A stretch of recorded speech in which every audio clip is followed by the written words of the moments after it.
And welcome to today's Board of Commissioners meeting this February 13th, 2024. I am pleased today that we have Pastor Charles Hill with Zion Baptist Church.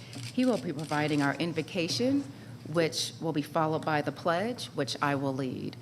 For those of you who are willing and able, please stand for our invocation and pledge.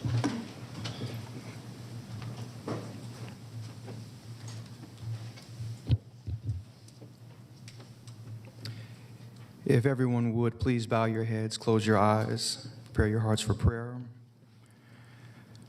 Lord, as we enter into this space of governing authority for Cobb County, we ask that you would place a spirit of humility, of grace, and understanding on all that are here. We ask that the chairwoman,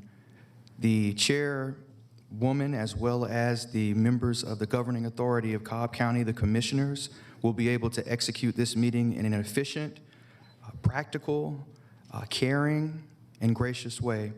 We ask that the constituents that are at this meeting are able to come forward, are able to lay bare the issues that are pressing in their daily lives. We ask that you would allow the commissioners of Cobb County to be able to hear these constituents, to be able to effectively address their issues, to meet them where they are, to give them guidance, leadership, and allow them to be able to go forth from this place in a way in which will allow them to look upon the Cobb County governing authority as a leadership body that is effectively executing your will. We ask that your wisdom, that your grace, and your mercy will be upon this meeting. We ask that those in leadership will have the intestinal fortitude to do what is required to make hard decisions, even when there are competing interests. We ask that all of those that come forward this morning, that they come forward with a spirit of reconciliation, a spirit of humility, and a spirit of wanting to work with this governing authority for the highest interest of Cobb County. We look to you for leadership. We look to you for grace. We look to you for understanding. These and all blessings in your name we pray. Amen.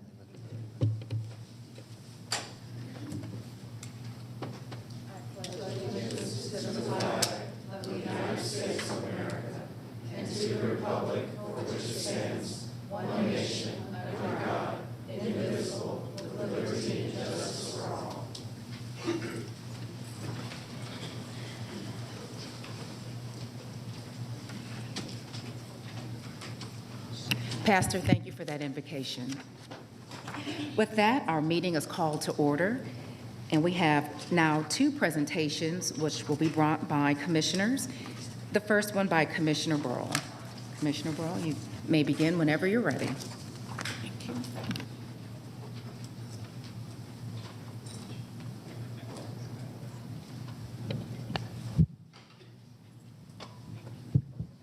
Good morning, everyone. I see folks are coming up. The Public Safety Foundation and board members are here. Today we are recognizing and showing our great appreciation to the Cobb Public Safety Foundation. They are instrumental in supporting all of public safety, and today it's the fire department. So we have Chief Johnson here. We have our Director of Public Safety, Mike Register, some of our firefighters, deputy chiefs, and battalion captains, and we're really excited to share this with you. So I'm gonna actually pass the mic to Director Register first to tell us a little bit about this program, and then I'm going to ask Lance LaRusso, the president of the foundation, to speak on behalf of his folks. Thank you. Well, thank you, Commissioner. And, you know, Lance, as you know, we go way back as friends, and also our professional relationships that we have. But I want to thank you and the Cobb County Public Safety Foundation, not only for what you're doing now, but for what you do daily for the men and women of public safety. And I'll actually let Chief explain about the storm stick, but when he explains what it's for, you'll see that this is a very important element to the continuing health initiatives that we have for our firefighters. Chief Johnson. Thank you, Director. And before I get started, I'd also like to thank Local 2563 and Captain Sean Grace here for their work in helping get this grant approved so that the Public Safety Foundation could provide these. And basically what the storm sticks are is we initiated a cancer initiative years ago in an effort to make sure that we're doing everything we can organizationally to prevent cancer in our firefighters. Firefighters have an increased risk just because of the job that we do going into structure fires and the products of combustion. So these storm sticks are just an addition to that cancer initiative in that we have an opportunity when our members come out of a structure fire or some area that provides them exposure to these products of combustion, that we'll hook this to a fire truck, and it's basically a glorified shower head with some cleaning solution in it. They'll go in, they'll rinse off in an effort, like I said, just to make sure we're doing everything we can to protect the health and safety of our members. So on behalf of myself, the command staff, commissioners, thank you very much for voting to approve this here in just a little while. And Lance, I'll turn it over to you, but thank you for the foundation and the board members for all you do, not just for us, but again, for all public safety. Thank you, Chief. I want to thank and recognize Stephanie Pintacuda, who is our development director, and Susan Hampton with Pinnacle, who's one of our board members. When you look at psychological impacts of events that happen in your life, and you look at psychiatrists and psychologists looking at the impact of events on your life, a fire at your home, a fire at your business is one of the top next to the death of a child. In the fire service, there's a mantra that fires kill. The storm stick is intended to make sure that when firefighters and homeowners and pets get out of that fire doesn't continue to kill 15, 20, and 30 years later. Number one cause of death from firefighters after they retire is cancer, and we're going to stop that. The storm stick is intended that when somebody comes out of a fire, and it's every structure fire, has carcinogens that lace all over the person's body, the homeowner who was rescued and the firefighters who rescued them. And it's all over their equipment. The storm stick is set up basically as a decontamination procedure to allow them to decontaminate immediately before they go back to the fire station, so we can protect the brave men and women who are protecting us. We appreciate the opportunity to be able to serve y'all. The Cobb County Public Safety Foundation, if you want to learn more information, ccpsf.org. All of these fire sticks were donated by the public, people like you, people that recognize that this was a need in our community, and we were here to address it. So we appreciate the support. And Stephanie, thanks so much for your assistance in making this happen. And thank you to all of you for keeping us safe every day. Thank you. We appreciate all you do.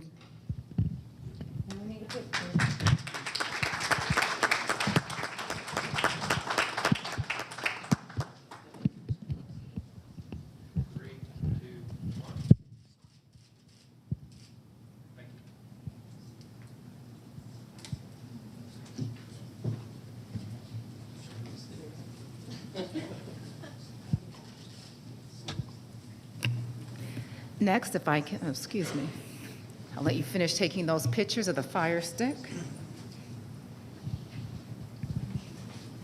Okay, next up, we will have Anthony Coleman join us up front with respect to Lemon Street Elementary School.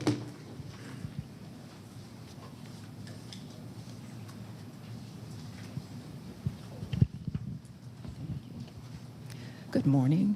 Just come on in the middle. Had me moved all around. Okay, it's good to see you.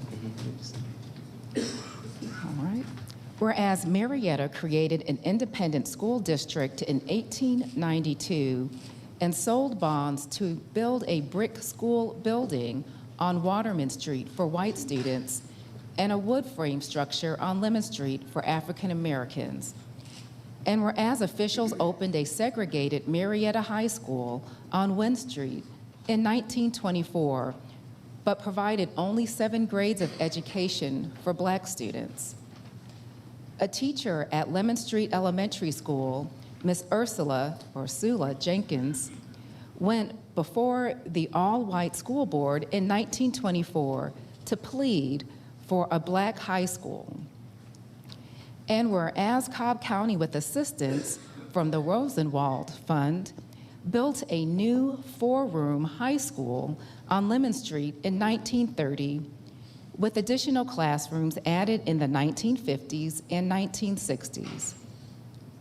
And whereas the original name was Marietta Industrial High School, then Perkinson High School, and finally Lemon Street High School.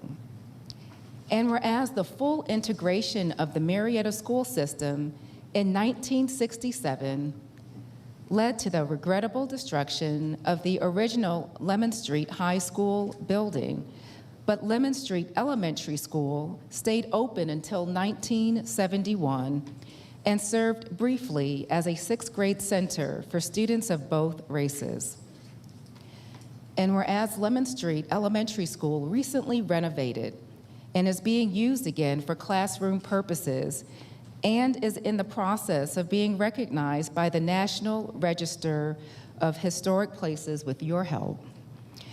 Now, therefore, we, the Cobb County Board of Commissioners, honor the long history of these important buildings and the role they played in the struggle to achieve equal educational rights in our community. This, the 13th day of February 2024. Thank you, Chief. Thank you. Thank you, Commissioner.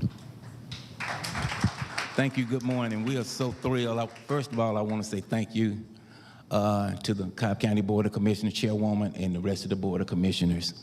This is certainly a great honor. And first of all, Black history is a part of American history, and I'm proud of it. And I want to first, our chairman is not here. His name is George Miller. He's on the board of directors for the Lemon Street Heritage Group. And all the alumni, actually my mother's a graduate of the Lemon Street School. She's not able to be here this morning. But we are so thrilled and excited that the state has put it on the National Register and actually is headed to the federal level, where it'll be on the National Register on the federal level.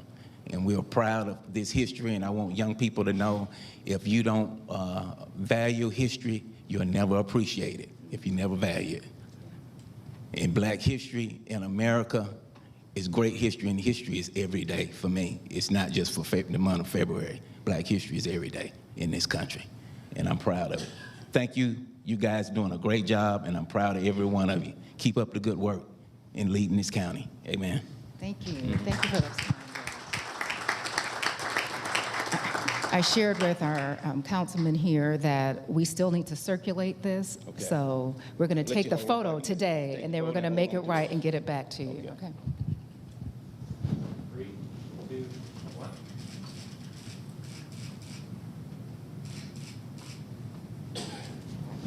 Thank you so Appreciate much. you being here, and thank you Thank for you. sharing that Yeah. powerful history. Thank you.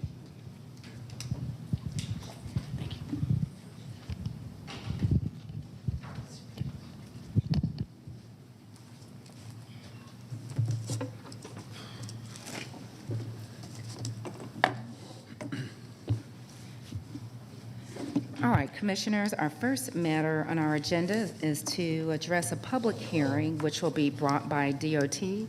And I understand that Commissioners Burrell and Gamble have a statement that is typically added into the record. We will be voting on the next item, but I just want to acknowledge that. Yes.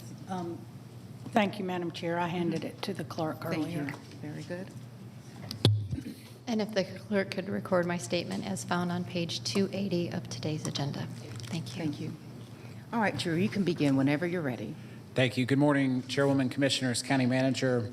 The public hearing this morning is in regards to the Interstate North Parkway Bridge and Powers Ferry Bridge over the Chattahoochee River. Based on a need for structural maintenance, Powers Ferry Road Bridge and Interstate North Parkway Bridge over Chattahoochee River is an approved project in the American Rescue Plan Act Fund, designated as project number AR-15. The project was previously assigned to project number B-2115 under the Bridges and Culverts components in the 2022 SPOS Transportation Improvements Program. In accordance with state law, the Board of Commissioners is required to conduct a public hearing prior to expending county funds of $100,000 or more to employ an independent consultant or consulting firm or conduct an independent study or survey. To implement the Powers Ferry Road Bridge and Interstate North Parkway Bridge over Chattahoochee River project, the department anticipates partnering with the Georgia Department of Transportation. GDOT will award the preliminary engineering and construction maintenance and repair contracts for rehabilitation of both bridges that could exceed $100,000. The county will contribute funding towards both projects, or both phases. Therefore, the department recommends the Board of Commissioners conduct a public hearing prior to expending $100,000 or more for engineering design services for Powers Ferry Road Bridge and Interstate North Parkway Bridge over Chattahoochee River, Cobb County project numbers AR-15 and B-2115. Thank you, Drew. As is the process for our public hearings, we will allow an unlimited number of speakers to address this matter pertaining to the Powers Ferry Road Bridge and the Interstate North Parkway Bridge over the Chattahoochee River. The unlimited number of speakers may speak on this matter and this matter only for up to 3 minutes. With that, we'll go ahead and open up the public hearing for anyone who desires to speak.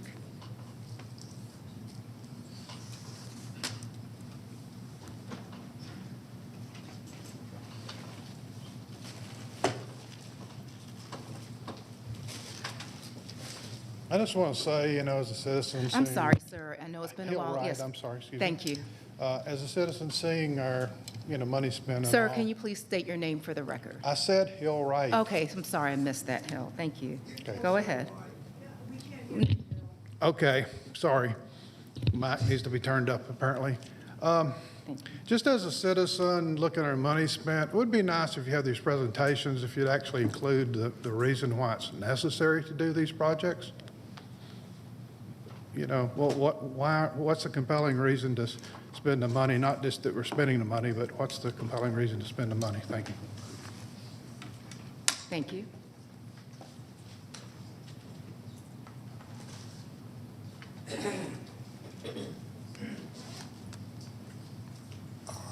My name's Craig Harfoot. I want to speak to this because this is just part of a larger agenda that the Chamber of Commerce is actually behind. And they actually sit on the trust land, and so does the Boy Scouts, so does the Brave Stadium, so does that $154 million bond building that we did. This is all for the benefit of the trust. It was known as the Rockefeller Brothers Trust. And it's like our government has gotten so bad that all the campaigns are funded by these very rich people. And it's for their own benefit. It's not for the benefit of Cobb County. You guys try to sell it like that.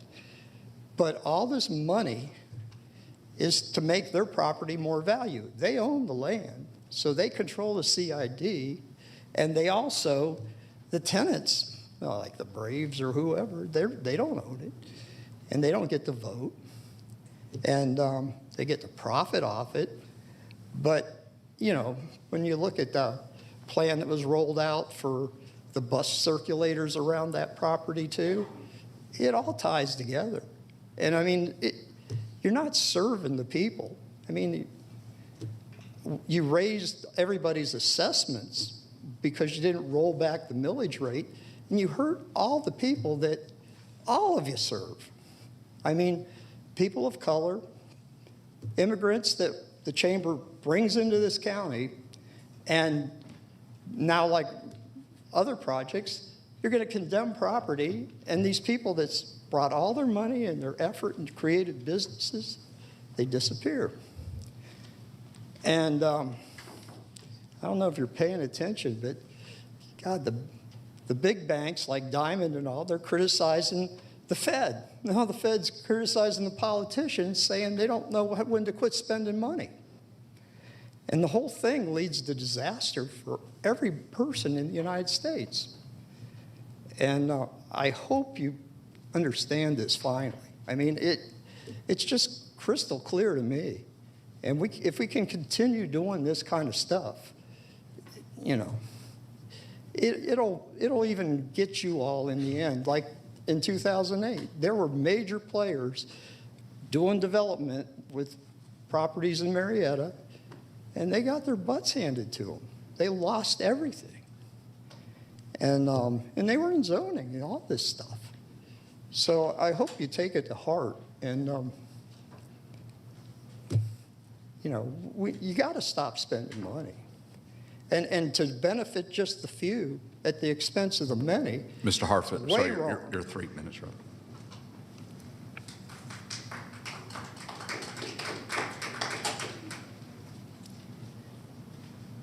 Again, I'm sharing that this public hearing is with respect to two bridges, the Powers Ferry Road Bridge and the Interstate North Parkway Bridge. We'll take any additional speakers that desire to speak to those two bridges. Not seeing any, we'll close the public hearing.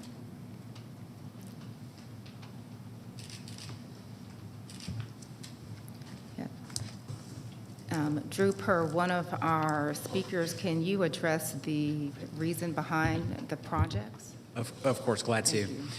Just by way of background, the state of Georgia, through the Georgia Department of Transportation, inspects all vehicular bridges in the state of Georgia every 2 years. As part of that process, they identify condition indexes, or indices, necessary maintenance, and just overall projects that are needed, bridges that are in need of structural maintenance. And both of these bridges for some time have needed some critical maintenance. I know the joints have failed, and overall the existing structure is in need of some care. The ownership of these bridges has been a legal question for some time that has gone back and forth between us, the state of Georgia, and Fulton County, now Sandy Springs. And through a very lengthy back and forth, we have determined that the Powers Ferry Road Bridge is owned and is responsibility of maintenance to Cobb County. The Interstate North Parkway Bridge is owned responsibility of maintenance to Georgia Department of Transportation. So like I said, both Cobb County and GDOT, recognizing the need for maintenance as established in those biennial structural inspections, has developed this joint project in order to bring in a structural engineer that will take the initial findings from that inspection that GDOT does, which is more of a quick survey of all the bridges, and we'll go in depth to identify the specific items that are needed for maintenance, to include the joints, the deck, the superstructure, and the substructure. And then all of those items will come back in the way of a construction contract, and we have agreed to split those costs with the state of Georgia. Thank you, Drew, and I think that gets to some of the content of the second speaker, again, referring to the impetus behind the project. And again, this is for maintenance of both bridges. That's right. No right-of-way is expected. Thank you. Appreciate that. With that, commissioners, do you have any questions for Drew? Yes, go ahead, Commissioner Gamble. Okay, Drew, because I think with what your answer is going to bring up more questions from our audience. So it's a partnership between Cobb and GDOT. That's correct. So we won't be paying for GDOT's portion of the inspection of the Interstate North Bridge, correct? I mean, GDOT will be handling that? That's right. All costs are being split 50-50. Okay, and then as far as the maintenance, when it comes time to maintain and fix or repair the bridges, it'll be the same thing. While it's a joint project, GDOT will be responsible to cover the Interstate North one, and then we'll do the Powers Ferry one. No, thank you for that question. I appreciate that. So the agreement is, and those bridges were built at the time that 285 was widened, and so they were utilized for detours through the construction of the widening over the river, being a challenging portion of 285 to widen. And so the intention was at the time we found documents indicating their intention, but it never followed through, was that both of those bridges would be dedicated to Cobb County.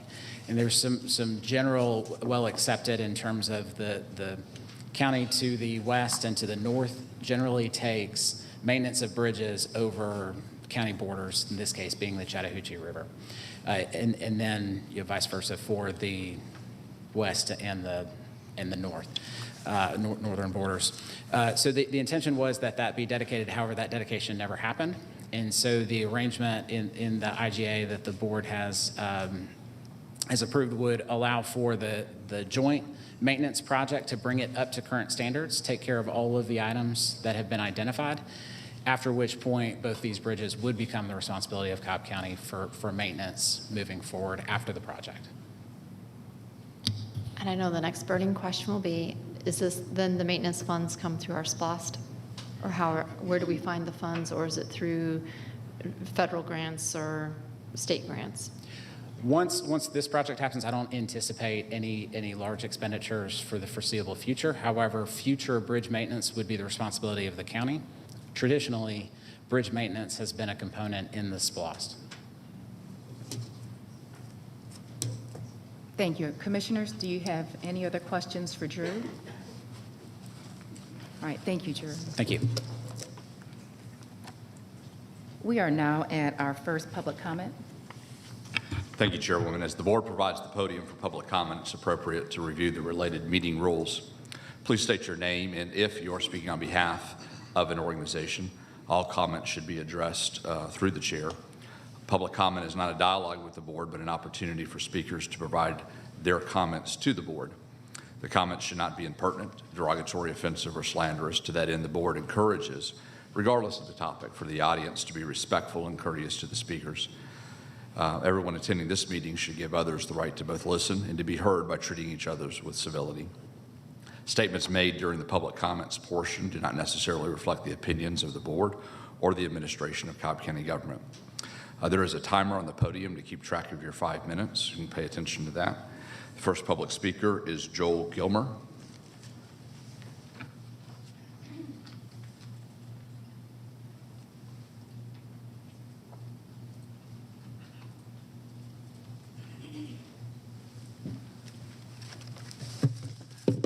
Good morning, everyone. May I approach for a second? Yes, sir. Before you do, please state your name for the record. My name is Joel Gilmer, and I own 2 businesses in the East Cobb area that will be greatly affected by the median proposal for Lower Roswell. Thank you. You may pass your documents to your left, and then they will make sure that the commissioners receive them.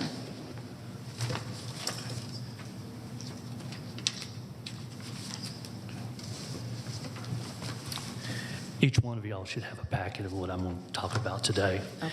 I will apologize with the condition of these printouts. As habit has, I was going to print those, and my ink ran out of my printer last night. Jumped in the car, drove to the quickest place I could find the ink for it. But unfortunately, because I couldn't turn through a median, I had to wait at the traffic light. Okay. And after I got through the traffic light, I got to the place where I could buy the ink, and by that time, they were already closed. Okay. My name is Joel Gilmer, and I'm a lifelong resident of East Cobb. Went to Wheeler High School, and own 2 businesses in the area, Baristas of East Cobb and H2 Oasis.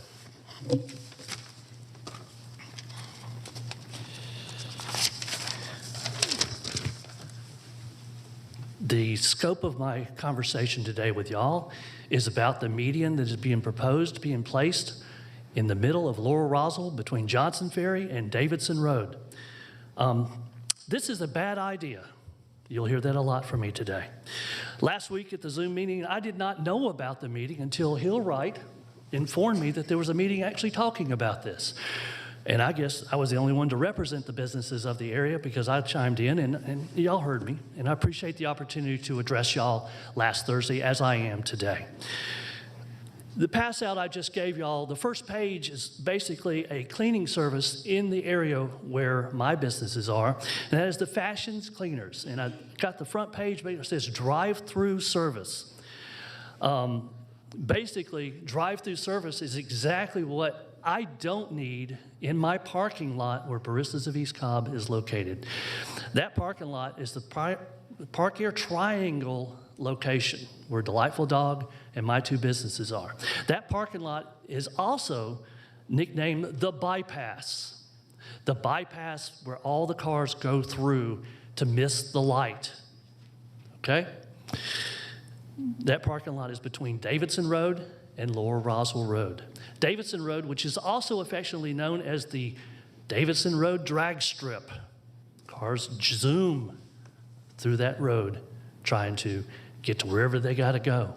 Were they trying to beat the light or trying to get to other ways, okay? It's a bad idea, okay?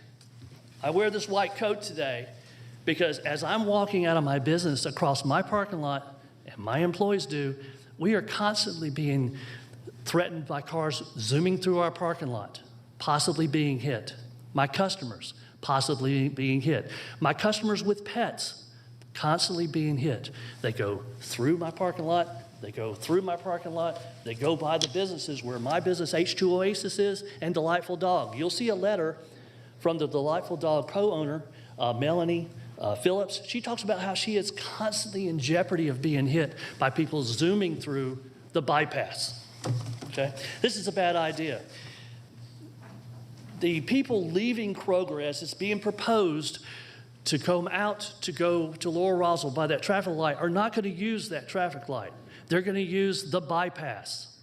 Today, I will tell you that the owners of that parking lot, they are going to close the entrance and exit points on Davidson Road to keep the cars from coming through. That's a bad idea because what it's going to do is going to cause people to go down the Davidson Road drag strip, down the Bayless Drive, over to Sunset Trail, and then up to Lower Roswell to beat the light. They're going to pass by communities. They're going to pass by homes. They're going to pass by people walking down the street with their family, with their pets, with their children, in constant danger of being hit. It's going to happen. This is a bad idea. Okay? Today, I gotta make this fast. I represent several businesses in the area that I went to on Friday to see what their opinion was of this idea. They all say, this is a bad idea. Delightful Dog, Baristas, H2 Oasis, Flying Biscuit, Subway, Asian Express, Anders Cleaners, Johnny's, Gusto's, Fashion Cleaners, McDonald's, BOA, Bagel One Cafe, they lose their parking, they lose the way of getting in there, they're out of business. Do you know why I know that? Baskin Robbins was there, and they expressly said, we're out of business because we can't get people to get in and out easily. This median idea, it's a bad idea. Do you hear me? Mr. Gilmer, your time's up. The next public speaker is Tom Hannigan.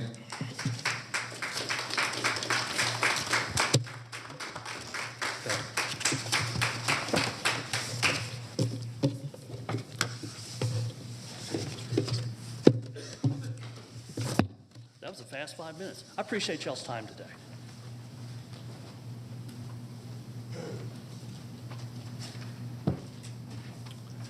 Thomas Hennigan, Marine Corps veteran. Honorable Chair, members of the Board of Commissioners, and fellow citizens watching today. As we convene at this Board of Commissioners meeting, we are at a critical juncture, a tipping point that requires us to make choices that will define our community's future. The proposal to increase local county taxes to fund a new transit system is one such choice. While its intentions may be rooted in progress, we must consider its impact with the utmost care and responsibility. As someone deeply embedded in the fabric of our community, not as an elected official, but as a concerned citizen, I am compelled to voice the collective concern that this proposal has sparked among us. The economic landscape we navigate today is fraught with challenges that have pushed many households to their limits. The cost of living has escalated to the point where even dual-income families are struggling to stay afloat. Consider this. The average American household is now burdened with over $8,000 in credit card debt, a testament to the financial strain of meeting basic needs. Add to this the fact that food prices has risen by over 5% in the last year. We are faced with a situation where people are working harder than ever just to cover essential expenses. In such times, the notion of increasing taxes is not only impractical, but it's profoundly unjust. We are at a tipping point where even a modest increase in taxes could push many of our citizens from barely surviving to not surviving at all. To the members of the Board of County Commissioners, I implore you to consider the weight of your decision. It is a choice that goes beyond fiscal policy. It's a matter of moral responsibility. Opponents of this perspective argue that a new transit system will bolster county revenue and offer residents savings on transportation costs. However, we must scrutinize these claims against the backdrop of high initial and ongoing costs that could necessitate further tax increases or divert funds from other vital services. The promise of increased economic activity and savings is contingent upon widespread and efficient use of the transit system, a result not guaranteed. Given the current trends towards remote work and the rise in alternative transportation solutions like ride-sharing and electric vehicles. Moreover, the anticipated benefits of reduced transportation costs must be weighed against the immediate financial burdens imposed on our residents, particularly those in low-income households who can least afford an increase in taxes. These families need relief now, not the promise of future savings that may not materialize for all. As proponents of fiscal responsibility, we must explore more cost-efficient and flexible solutions to our transportation challenges, investing in existing infrastructure, encouraging innovative transit options, and prioritizing spending on immediate community needs that can provide more direct and immediate benefits without the risk of financial strain on our constituents. Let us not be remembered as the generation that chose to tax its citizens into hardship. Instead, let us come together, officials and citizens alike, to champion efficiency, transparency, and innovation. Let us prioritize spending that directly benefits the community and explore creative funding mechanisms that do not place additional strain on our already overburdened taxpayers. Members of the board, and to all watching, we stand at a crossroads. The decisions we make today will echo through the lives of every citizen in our county. I stand before you, a voice among many, calling for prudence, compassion, and a steadfast commitment to the well-being of all of our residents. Thank you for considering the impacts of your decisions on the very fabric of community and for the opportunity to speak on behalf of those who may feel voiceless. Together, we can navigate this challenge in a way that strengthens our community without compromising the economic well-being of its members. Honorable Chair, members of the Board of Commissioners, and fellow citizens, I thank you for allowing me the time to speak today.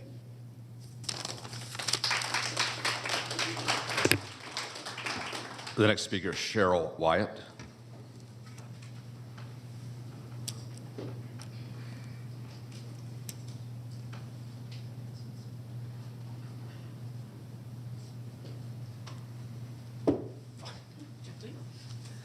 Put that step there. My name is Anthony Raffa, and this is Cheryl White. I'll be speaking for. Excuse me one moment. Bill, can you hear me? we have someone. Both names are on Okay, that just wanna one be list, but only one person can speak. So. Okay, very good. Thank you, sir. Please go ahead. You're welcome. I'd like to start off, first of all, by thanking Commissioner Richardson for taking time to meet via Zoom yesterday with several business people in East Cobb to discuss the proposed medium at Lower Roswell Road and Johnson's Ferry. This is not my first appearance before this board. I have here the contact list from 2014, 10 years ago, of concerned business owners and citizens that were speaking about this particular project, which has been going on for quite some time. I knew if I kept this, it would come in handy someday. So anyway, I'm the franchisee for the McDonald's store and have been for 40 years at Lower Roswell and Johnson's Ferry. Members of the business community see this median on Lower Roswell as a loss of customers, a loss of revenue, and in some cases, losses of their business. 24 months of construction is the proposed time on this project. 24 months in the business world is a lifetime. taking our parking, our signage, and our sales will have lasting negative effects on our businesses and our customers. DOT says we have the highest accident rate, one of the highest accident rates in the state at this location, that the medians will reduce. I'm there 5 to 7 days a week. I missed a lot of these accidents. I just don't see it happening. But I do see it happening with customers with right in, right out, and having to go to the intersection of Johnson's Ferry and make a U-turn across 3 lanes of traffic to get moving east on Lower Roswell Road. Most of you would agree it's an impossibility. Our request is to revisit the design in light of the catastrophic impact to business in both the short and long term due to this median. We want to ensure that the end design can resolve the safety issues while not disadvantaging county citizens. I thank you for your time, and I'm finished. Thank you. The next public speaker is Virginia Coate.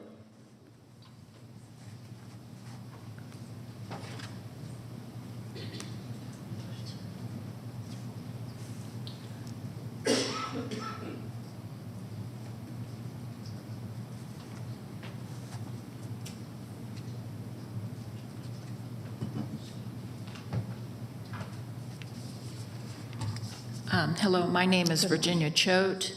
I live in East Cobb. I'm here to speak about the Lower Roswell project.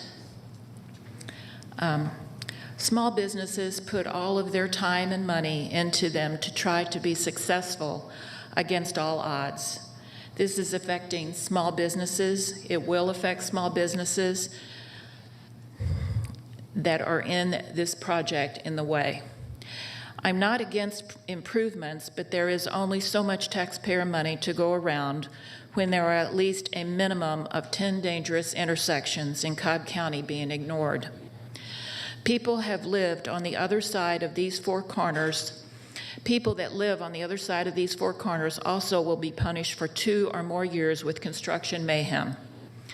There are 5 huge condo communities that depend on Davidson Road to make a left turn at the Davidson Road, Lower Roswell Light to get to Johnson Ferry. They will be trapped. I realize that the decision must have been made under the table years ago, and the pretense of pretend meetings is just what is the normal practice now with the majority of 3 on this board. As you like to say, this vote is just procedural. This vote doesn't really matter. Did I get your quote down correctly? Jerica, what is the list of these meetings you say were held, the dates and how many were there? I have requested that. Oh, do we really need a 10-foot wide multi-trail installed near the intersection? Wow, and you are selling this as a safety issue. You have neighborhoods and real people now terrified of this plan, yet it is not a plan, is it? Jerica, you had open houses and only invited your network. Excuse me, I'm sorry, ma'am. If you can, You never tried to get it. Excuse me, ma'am. Please direct your comments through the chair, not directly to the commissioner. Okay. Thank you. There were open houses and that the board's network were invited to. You never tried to get a real audience. No signs were put up for this open house. Most of the community is just now finding out about this project. And I understand that you intend to ignore the fact that you are planning to use SPLOST money against the rules set down by that SPLOST. ACCG SPLOST guide begs to differ. For anyone interested, see SPLOST Guide, Section 9, Completion of Projects, Item D. Please table this vote. Thank you. The next speaker is Hill Wright.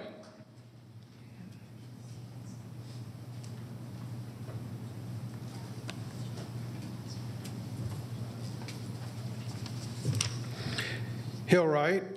Good morning, ladies and gentlemen and members of the board. Today, as we gather here, I cannot help but reflect on the supposed love for Cobb that some members of this board profess.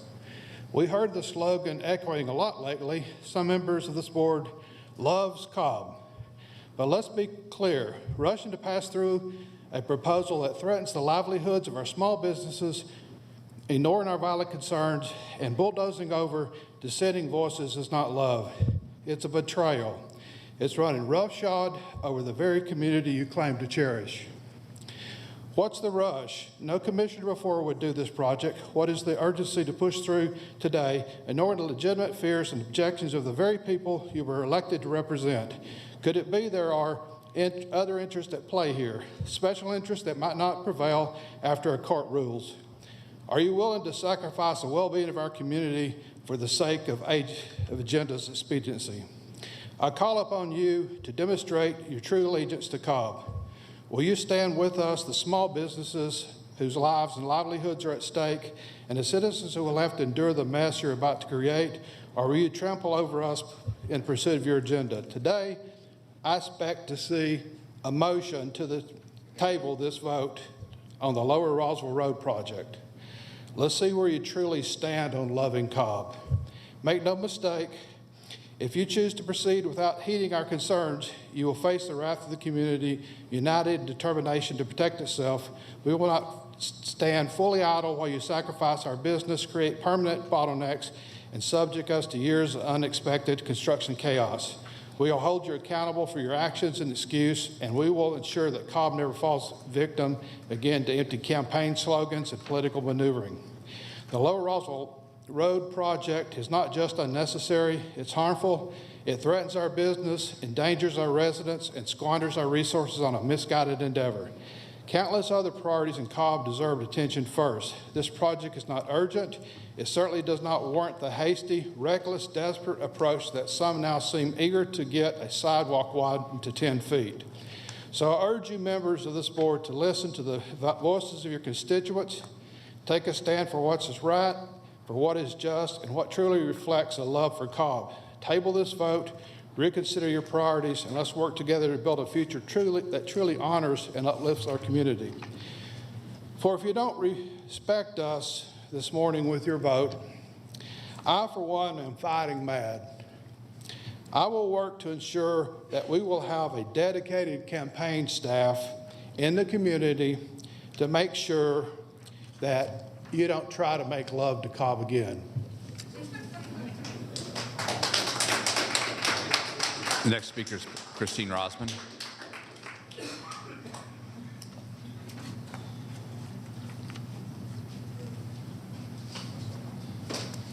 Good morning, Chairwoman, Commissioners.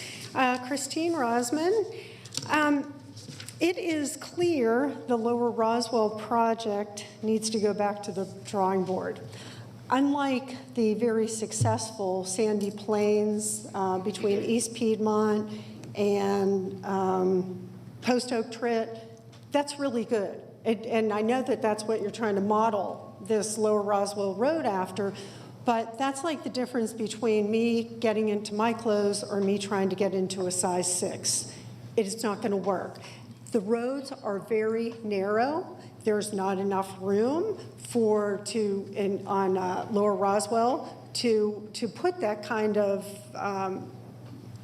traffic line in, and then also is that you have to encroach on the existing business owners who already have been encroached upon and who already don't have much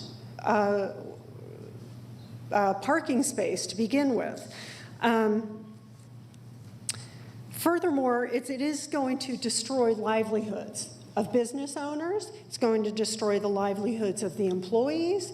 And it's also going to be a hardship on the families and the people and the residents that live out around in that area trying to get through. So my question is does this have anything to do with the ARC? Does this have something to do with the ARC wanting to have this contiguous route to the Silver Comet Trail? Is that what this is about? Because it seems like there's a lot of energy going into this when there's a lot of people that are saying, no, we don't want it, and it doesn't make sense, but there's a real commitment from some of you on the board. And then also is that the SPLOST, again, there are boundaries on SPLOST, and I think it's unconstitutional when you have a state that has rules on the SPLOST and then you just don't listen to them. Like other laws, like when legislative laws say to do one thing and you choose to not do it. And then I think you know what I'm talking about. Please do the right thing for the Cobb taxpayers and give it another shot at a more logical plan for the Lower Roswell project. And we ask you to have the courage to just say no to the ARC and start saying yes to the Cobb taxpayers. There's a lovely quote, Thomas Sowell, my very favorite. It's so easy to be wrong and to persist in being wrong when the cost of being wrong are paid by others. The costs of being wrong are paid by others. That's Thomas Sowell. A friend of mine listened to the Zoom call last night, and a good takeaway from that was saying that there are no bike paths, but we're going to expand the bike or the path to 10 feet so that the bicycles can go there. It doesn't even make sense. And then again, how often do you see people on bicycles or walking in that area? They don't, okay? So why would you take property away from McDonald's? Why take property that Joel has and that his tenants have and start messing with that? And it's dangerous. And if I understand it correctly, it was a former commissioner that said, oh, no problem. Go ahead and do that multi-million renovation to McDonald's. Go ahead and do that. You're safe. What, really?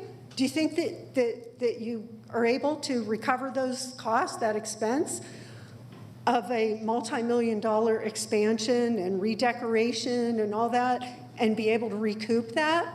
This isn't these aren't government jobs. You don't get hundreds of thousands of dollars and do whatever you want and you still have your job.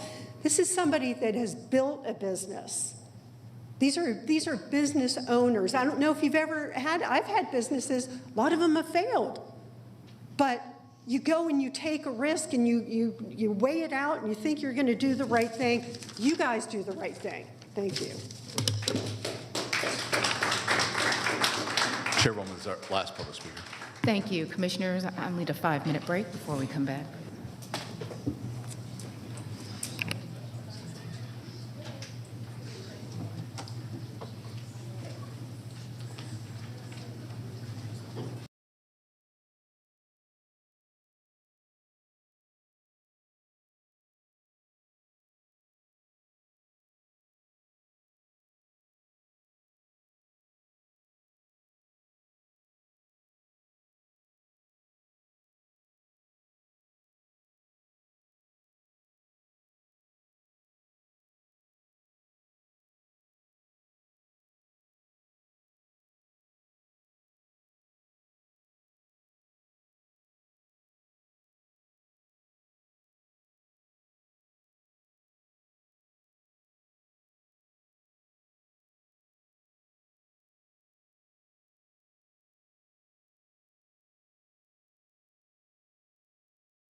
morning and welcome back to our Board of Commissioners meeting this Tuesday, February 13th, 2024.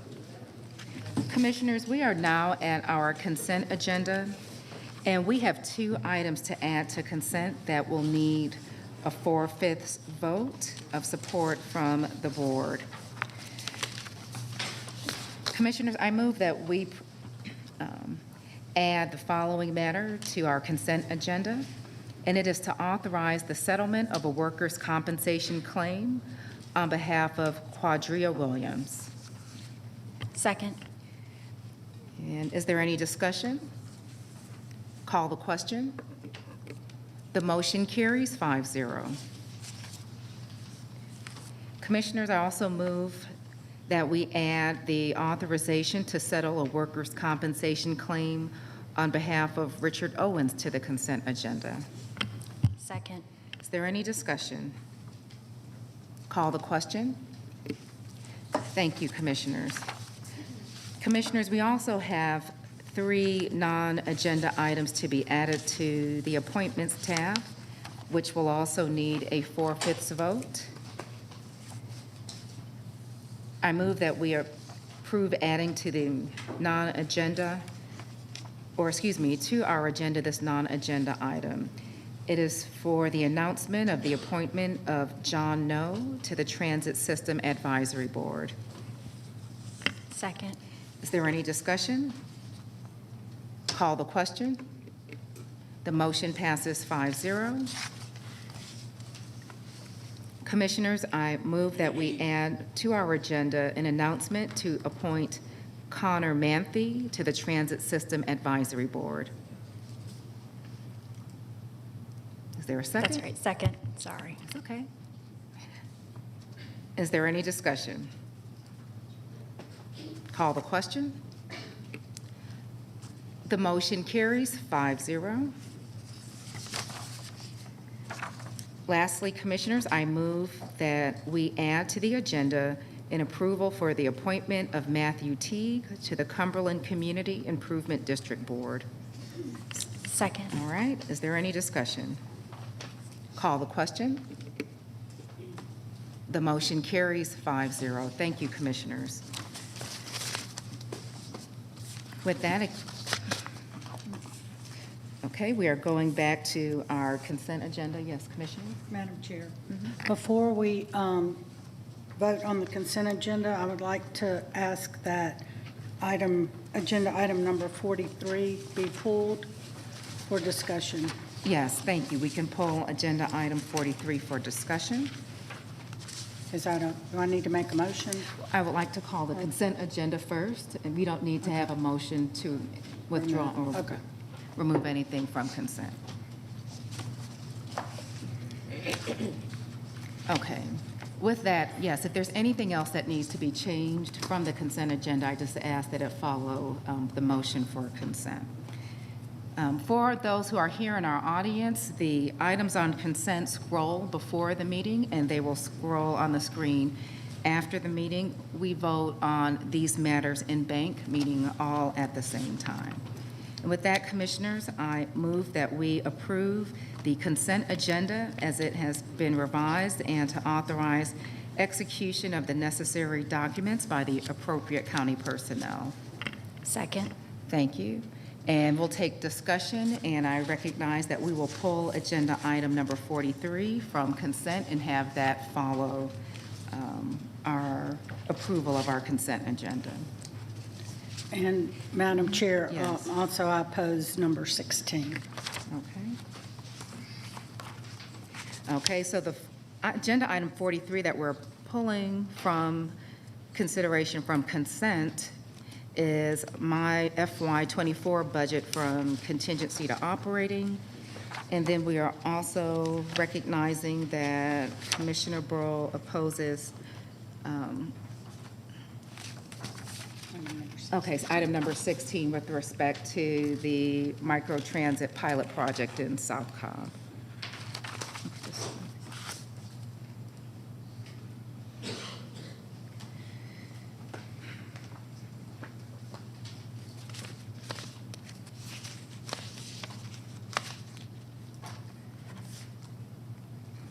Okay, are there any other changes needed or comments regarding consent? Yes, Commissioner Gambrill.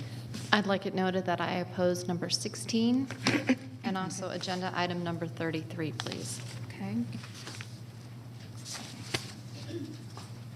Okay, and agenda item 33 provides additional funding for warming shelters in the county. Commissioners, are there any other comments or questions regarding consent?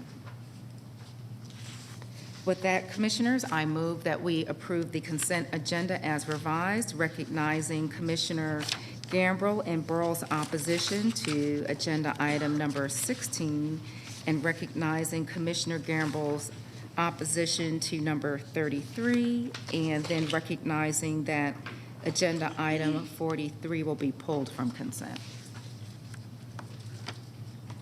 All right, is there a second? Okay, thank you.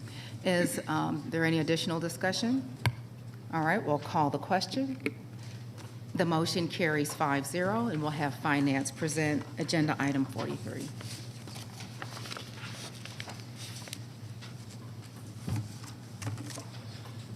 Good morning, Chairwoman, Commissioners, County Manager.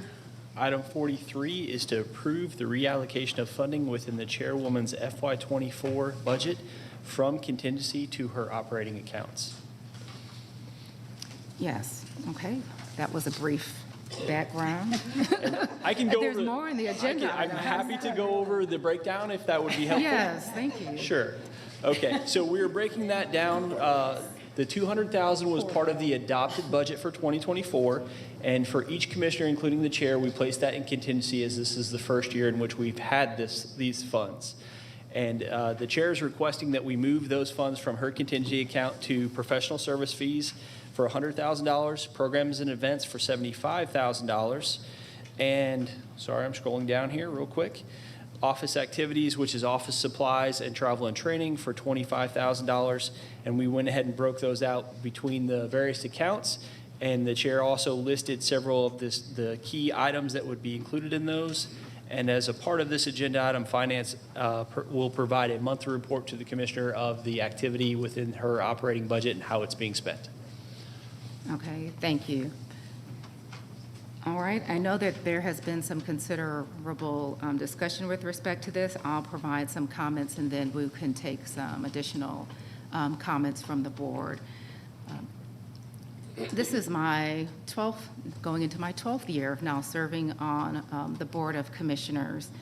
And over time, well, really it took my first month to realize that without commissioners having a set budget to respond to needs within their district or their purview, it made them quite limited for being the governing board of this organization.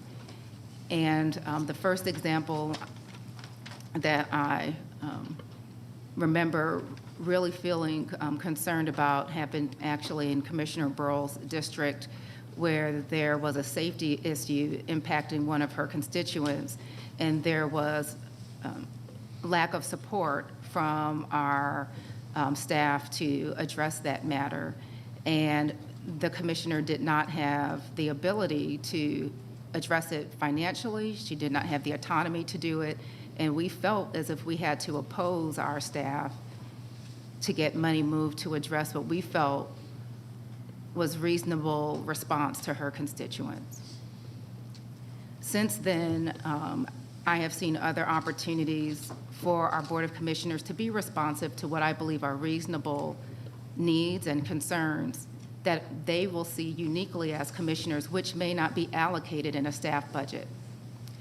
The way that commissioners have a budget today is that they don't have one. Commissioners are allocated a commissioner assistant, and then there are various funds throughout the county that support our activity.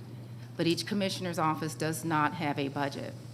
So when there are programmatic activities or needs or interests, we find ourselves as the governing body of this organization having to lobby those that report to us for funding for our needs. I think that this is not reasonable considering the level of stature that the Board of Commissioners has, nor is this comparable to what other comparable sized governing organizations have by way of how their commissioners' offices are budgeted in Metro Atlanta. I did not poll anyone outside of Metro Atlanta to see if their commissioners' offices have their own budget. One of the first things I did when I came in as a commissioner is in the budget proposal, I allocated $4 million so that commissioners can respond to capital needs within their district. Each commissioner allocated $1 million in their district to address capital needs to respond to their own observations or requests made from citizens. That budget allotment has continued again for this year for capital. Something else that I also implemented was moving beyond capital so that commissioners can have their own operational budget. Our capital budget allows us to put money towards physical items, but there are some service needs that could also be considered by commissioners, which was something that I know that I desired. So each commissioner this year was allocated $200,000 to address operating expenses. Some commissioners have utilized that $200,000 to go towards additional capital. To be honest, I don't know what all the other allotments have been, but I do know that when it has come to each commissioner's capital and operating or movement of their $200,000 from contingency towards what was perceived to go to operating, I have been in support, recognizing that this is an opportunity for that commissioner to exercise some authority and autonomy in responding to their needs and observations based on their position within this governmental organization. With that, I have decided that I would like to utilize my dollars to support operations. And this is for the contingency operational allotment. This is not for the $1 million for capital.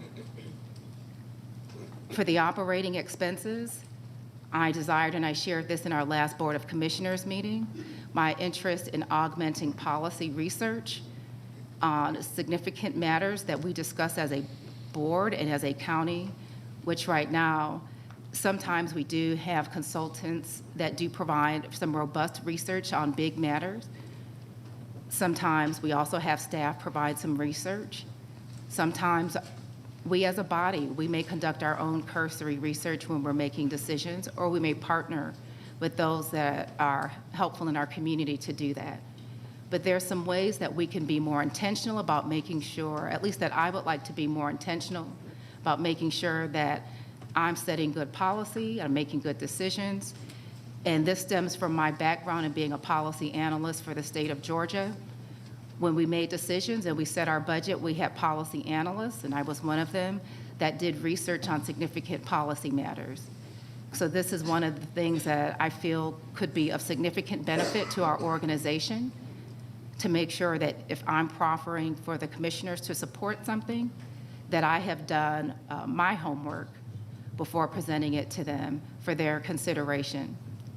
Some of these things can also help with practices that we have in the county. So if I'm asking staff for their support in something, I've done some research because, as was recognized in our work session yesterday, our staff does have limited time to address the myriad of needs within our organization.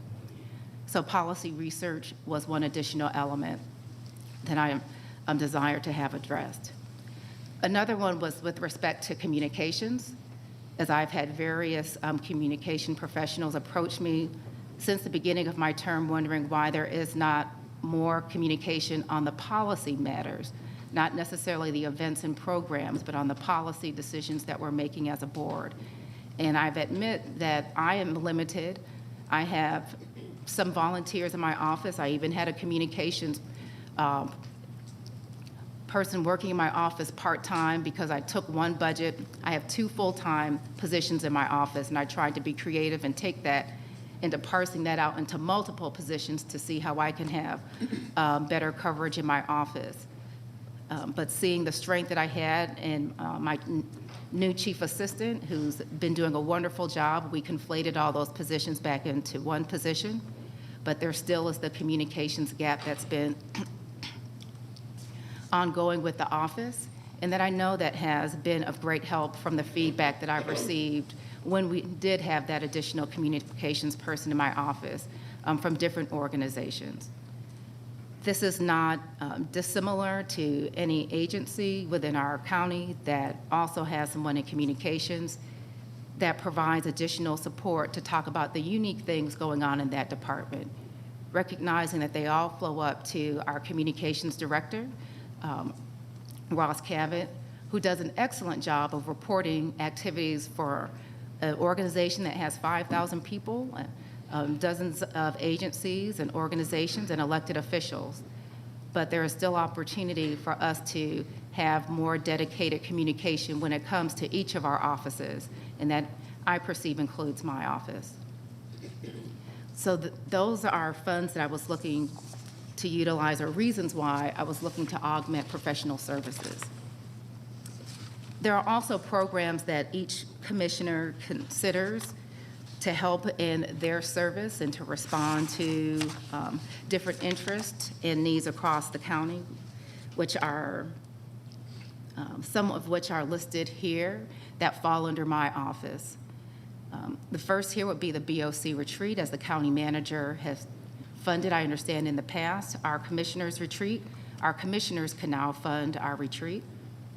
The State of the County address is something that I'm able to help fund, as there has sometimes been controversy as to why our citizens have to pay to go to a county address to the chamber when we can have one here for free in the county.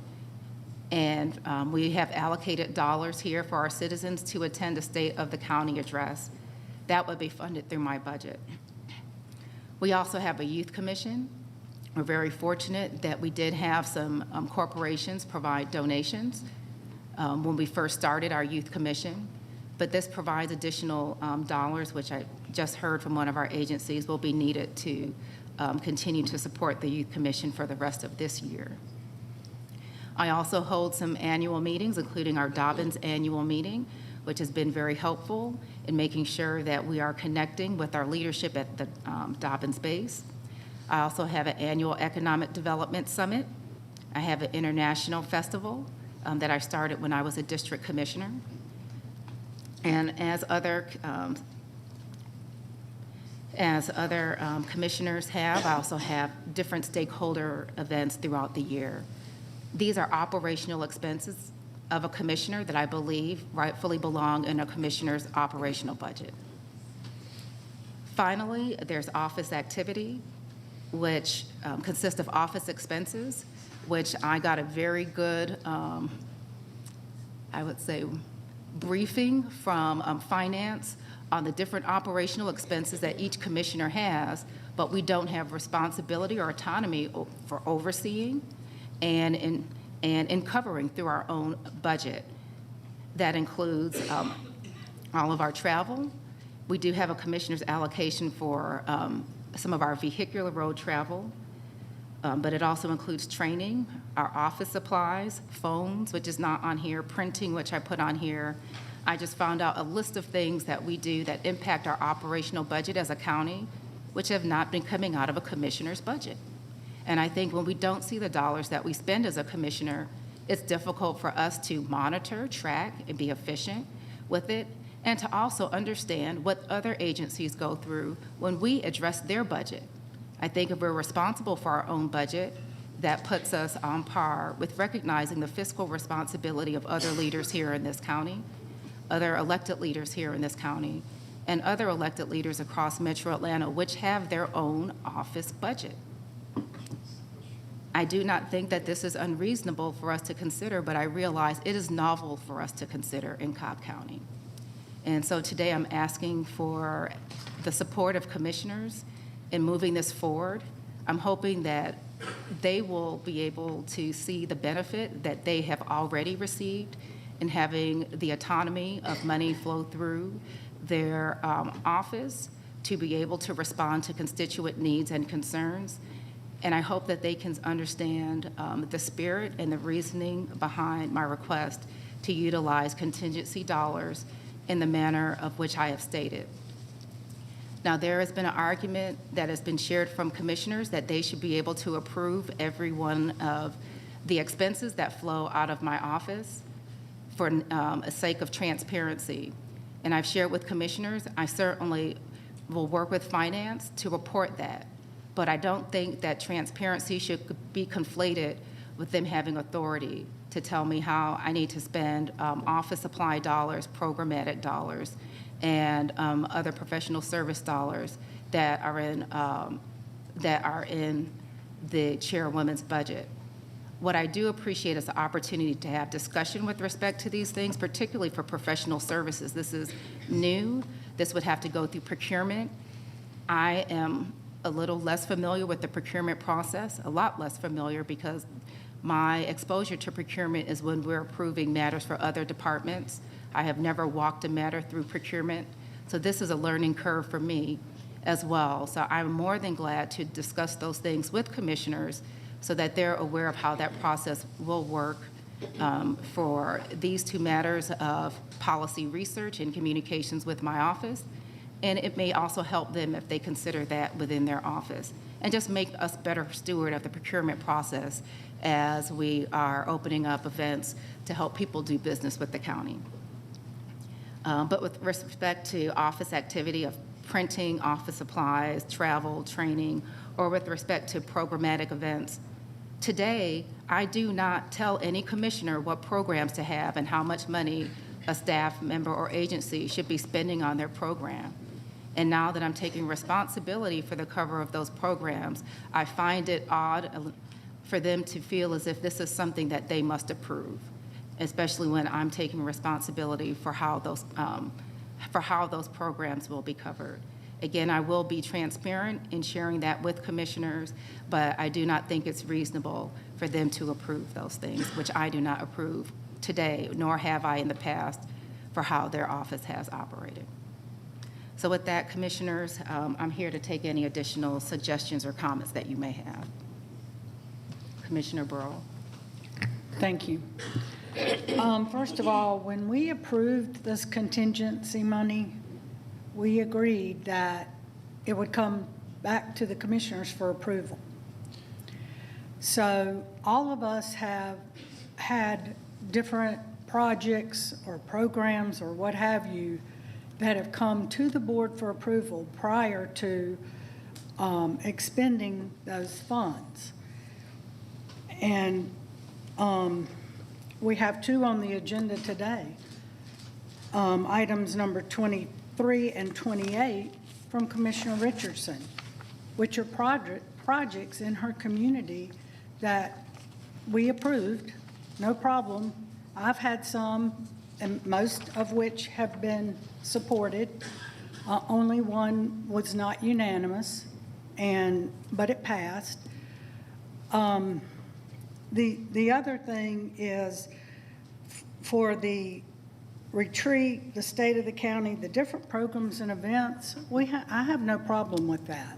Those are outlined, and it is in the agenda item that those will, the reporting from finance will come back to the board. And these are programs that are in place. There may be new ones coming on board, meetings and printing and travel expenses and things like that. I know you don't have a definite value or price tag attached to those, so that they, I have no problem approving those, and you're guaranteeing that you will stay within the $75,000. Okay. So that's not the issue here. The issue is the research, policy research, and communications. Okay. That for that to come back to us for approval before a bid is let out for quotes or a contract is awarded. Okay. In all fairness, we've all done it, and I think even though you're moving it to operations, it needs to be approved by the board because that's what we decided when we approved this contingency money in the budget. Thank you, Commissioner. And it needs to go through the procurement process like all of our bids and proposals. Correct. So if you can revise that or add that to this agenda item, I'll support it. Thank you.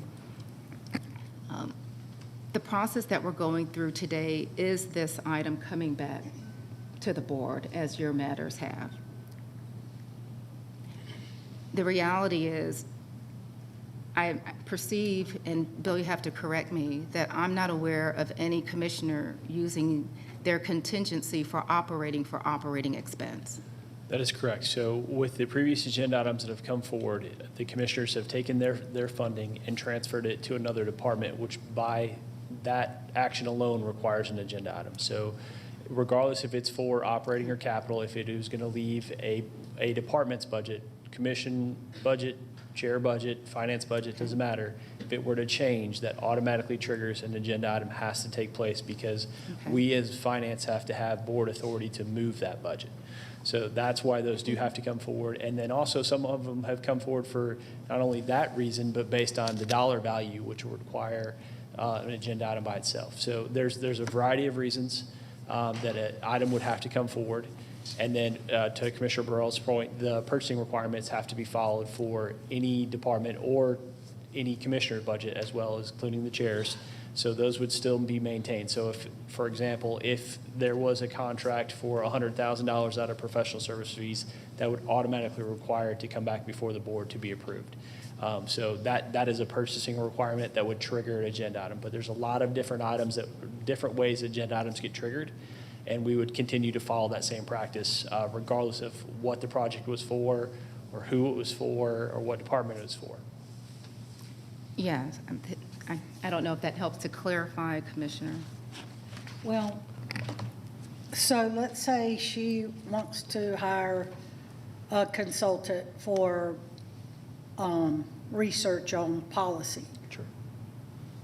Before it goes out to bid, it would come to us? So it would depend on the value and what the scope of, she'd work through purchasing to do that. So there are several purchasing dollar thresholds that would require an agenda item. If they were under those thresholds, they may just require 3 quotes. Those would not necessarily have to come back before the board. But like we said, if you hit some of those dollar thresholds, then you absolutely would. No different than any department. If we have, for example, if finance has a line for professional service fees, which we do, if we hit one of those purchasing triggers, we automatically have to come back before the board. Other than that, as long as we live within the purpose and scope of that and we are under those triggers, we do not have to come back. Because think about, we cut thousands of checks a week for all the activity in the county, and all of those have to be triggered based on where we go for contracts and payments. All of those have to go under that purchasing guidelines. And then again, if we're moving budgets, those also have to come under finance guidelines to say, if we're moving it between, if we're moving it between object codes, that's one thing. But if we're moving it between categories or departments, that requires the board to weigh in and give us authority to move that, because that is a deviation from the budget in which you approved, if that makes sense. So, but to your point, I think, Commissioner, I think what you're asking is regardless of the threshold, you'd like to see that come back for approval. And that is, I think to the chair's point, that is not the purchasing or requirements within any department that currently exists today. It would just be whatever those purchasing guidelines and triggers that exist would generate those agenda items. But is $100,000 the threshold? Anything under that is blanket approval, more or less? I know anything above $100,000 would require an agenda item. You're correct. Yes. So I'd still like to see these come back, regardless of the amount. Okay. For us, if we're going to be, addressing the policy and voting on, only this board can vote on policy, and also for transparency and for the public. I was not aware $100,000 was the threshold. I thought for professional services, it was half that. So within my authority. That's correct. Yeah. Okay. County managers. Yeah, within my authority. all a learning again without Roger being here. I shared with our purchasing director that, you know, we were going to walk through the process for some of these things. We did not know the dollar amount, and I didn't even feel comfortable, you know, having him move forward on additional work because I did not know if I had support of this board.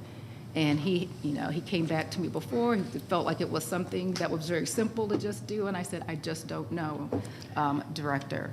Again, if something is over a certain threshold, I don't mind sharing and having that discussion. I don't know how much these things will be. Some of these things could be small or minor. So, you know, certainly I think when anything that's above 50, I thought 50,000 was the threshold, I think is reasonable to come back before the Board of Commissioners, but it has been my goal to ensure that we are following procurement's policies. Yeah.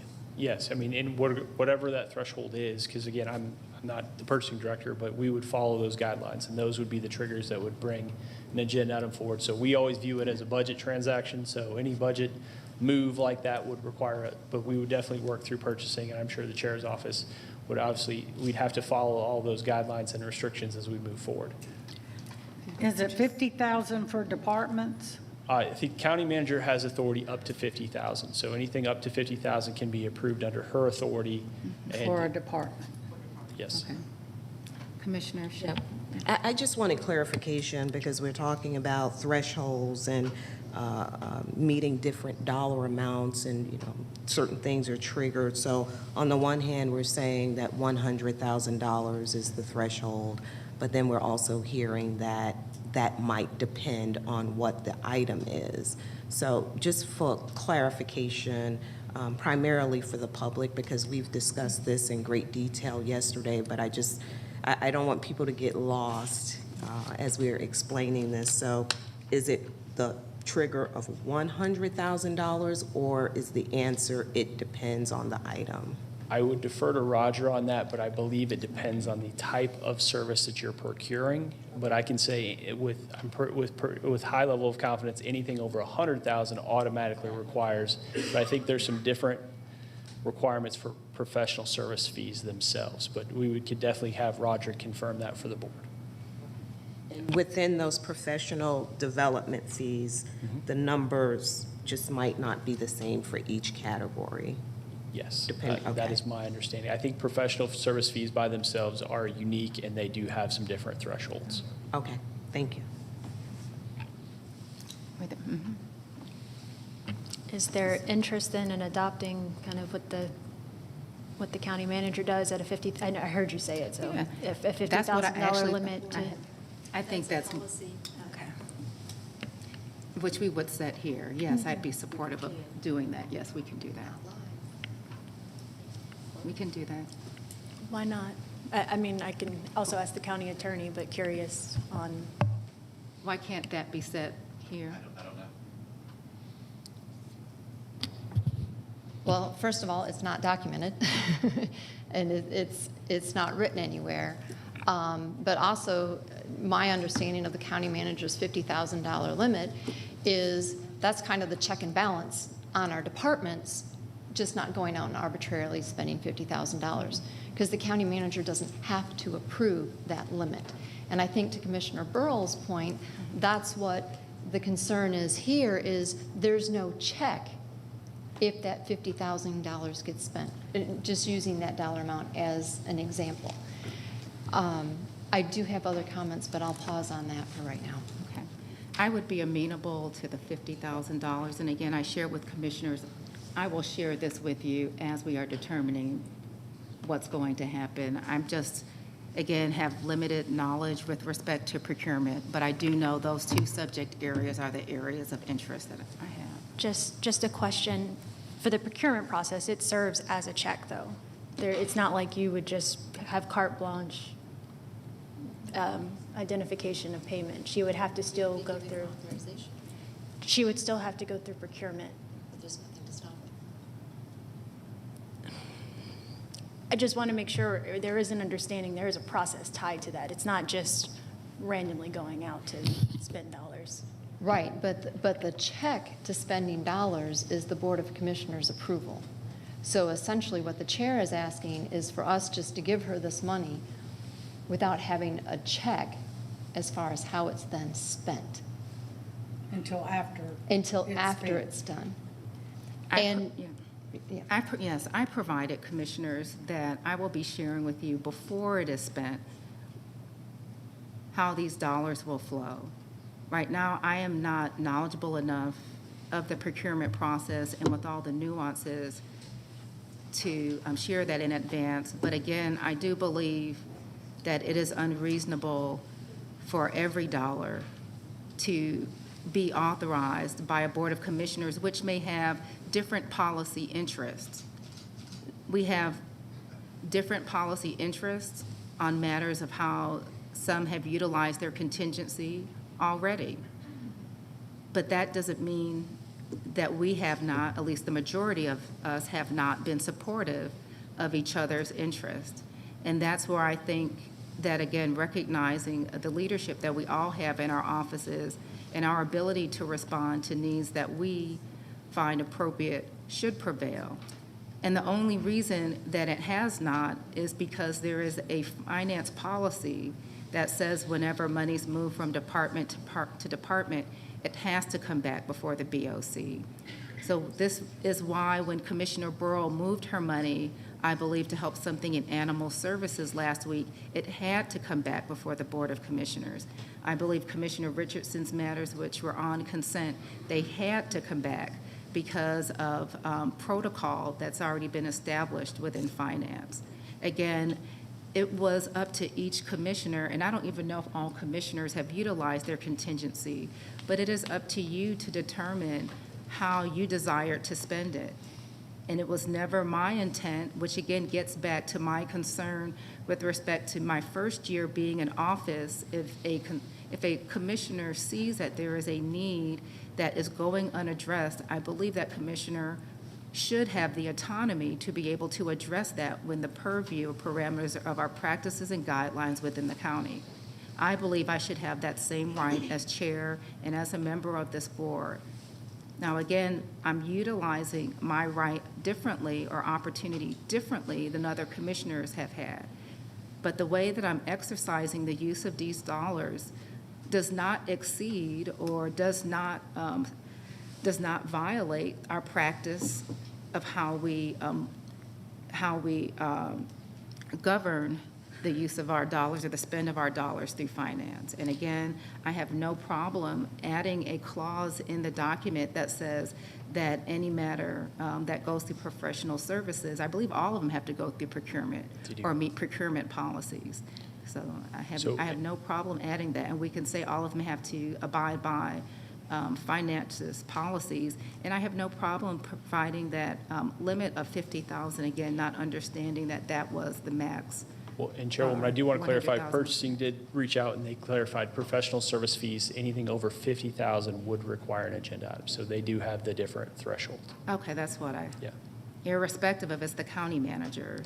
Yes, up to 50,000 would be within the county manager's authority. Anything in professional service fees over $50,000 would require an agenda item. Okay. Before it's expended? Yes, yes, ma'am. Yes, if we anticipate a cost of 50,000 or more, it would have to come back to the board, and we'd follow the procurement practices to make sure that the proper solicitation for those services took place. Commissioner Gamble, you stated you had some comments. Yes, I have some comments. And first, County Manager, this is not. So one of the things, yes, the County Manager has the authority to approve expenditures up to $50,000. But oftentimes, this board does not know about those expenditures that she's approved, up to $50,000, because that is a responsibility we have delegated to her on behalf of managing the county. So we don't know every day when she does a $50,000 expenditure. All we know is she is staying within the budget that is set for each department.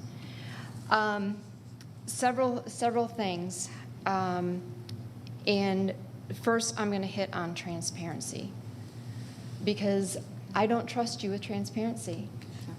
And the latest event just happened last week with your February kicks off Cupid Love Cobb Tour. And I asked some simple questions, such as where's the funding coming from? How were the people selected? Crickets on the response. So to say that you're being transparent kind of flies in the face of just what happened a few days ago.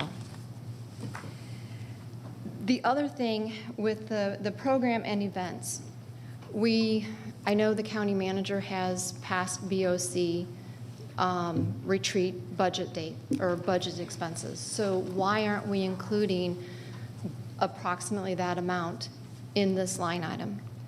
We know the state of the county events that you've held, and the first one you were supposed to fundraise, but I understand that the county paid for those expenses was about $12,000, and then last year's was about $16,000. So again, I would like to see an actual dollar amount attached to these programs. That, I think, addresses Commissioner Burrell's concerns, because every single agenda item that we as individual commissioners have brought forward has an expenditure, but it has kind of an amount not to exceed.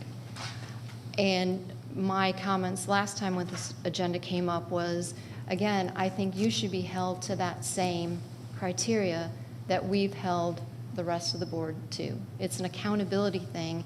We are a board member of 5 because we're here to hold each other accountable.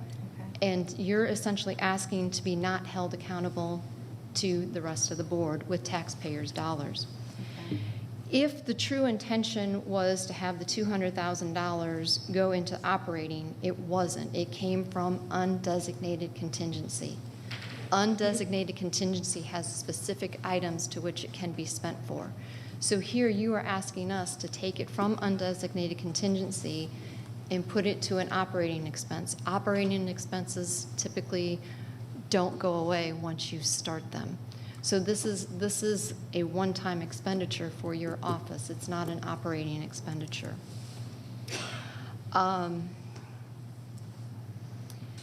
My other suggestion is, based on this conversation, based on the concerns, the lack of detail, that I would like us to consider tabling this again to allow it to be reworked and come back with more detail that has been expected of not only other members of this board, but our departments as well.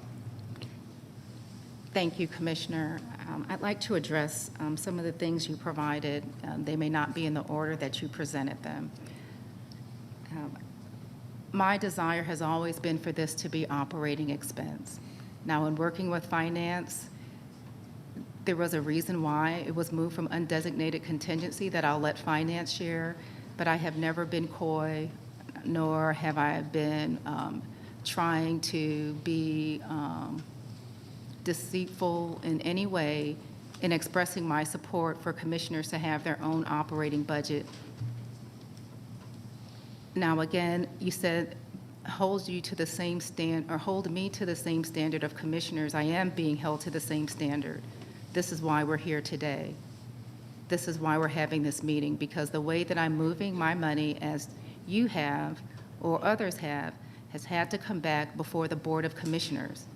Now, me doing something different doesn't mean that I'm not being held to the same standard. It is me doing something different, which gets me back to the level of disrespect that you lodge, which is why you don't get the responses that you probably could get from me or anyone else. But I will not be treated as if I am subservient to you in any capacity, Commissioner. You have the ability to have programs, and you have had different events throughout the county. I have never asked you who's coming to your events. I have not asked you who's funding the events that you have in your district, Commissioner, because I trust you and value you as a peer on this board. But it doesn't seem as if I have that same level of respect that I would presume from anyone serving on this board. So I'm sorry that you do not perceive me answering the very rudely asked questions that you had in your email. I do not need to tell you who all is going to be present, how I use my own money to spend lunch for people who are coming to an event that I have. But I assure you that if you ask me professionally, if you ask me respectfully, and if you ask me as a valued peer on this board, you would have gotten the answers. Now, with respect to some of the other matters, with respect of lack of detail, again, I have detailed as much as I possibly can. This is the second time this is coming back before this board with providing different programs. And you're right, the state of the county I was supposed to fundraise for, and then there was a concern about me fundraising for it. You know, that was shared by our county attorney. I'm trying to do my best to be a steward of the dollars that we have here in the county, but to do some things that allow us to be responsive. If anything that comes out of how I've served and how I intend to go about this budget is to be responsive. We are more than just tools that approve agenda items that come out of departments. We are the policy makers, and we are the first level of responsiveness to our citizens that are here in the county. I'm asking for support to be able to do that today. The issue that has garnered the most discussion today has been with respect to policy. One of them, in fact, in being responsive, has to do with communications, and the second one with providing research so people understand how we get to some of this decision-making that we get to when we come here.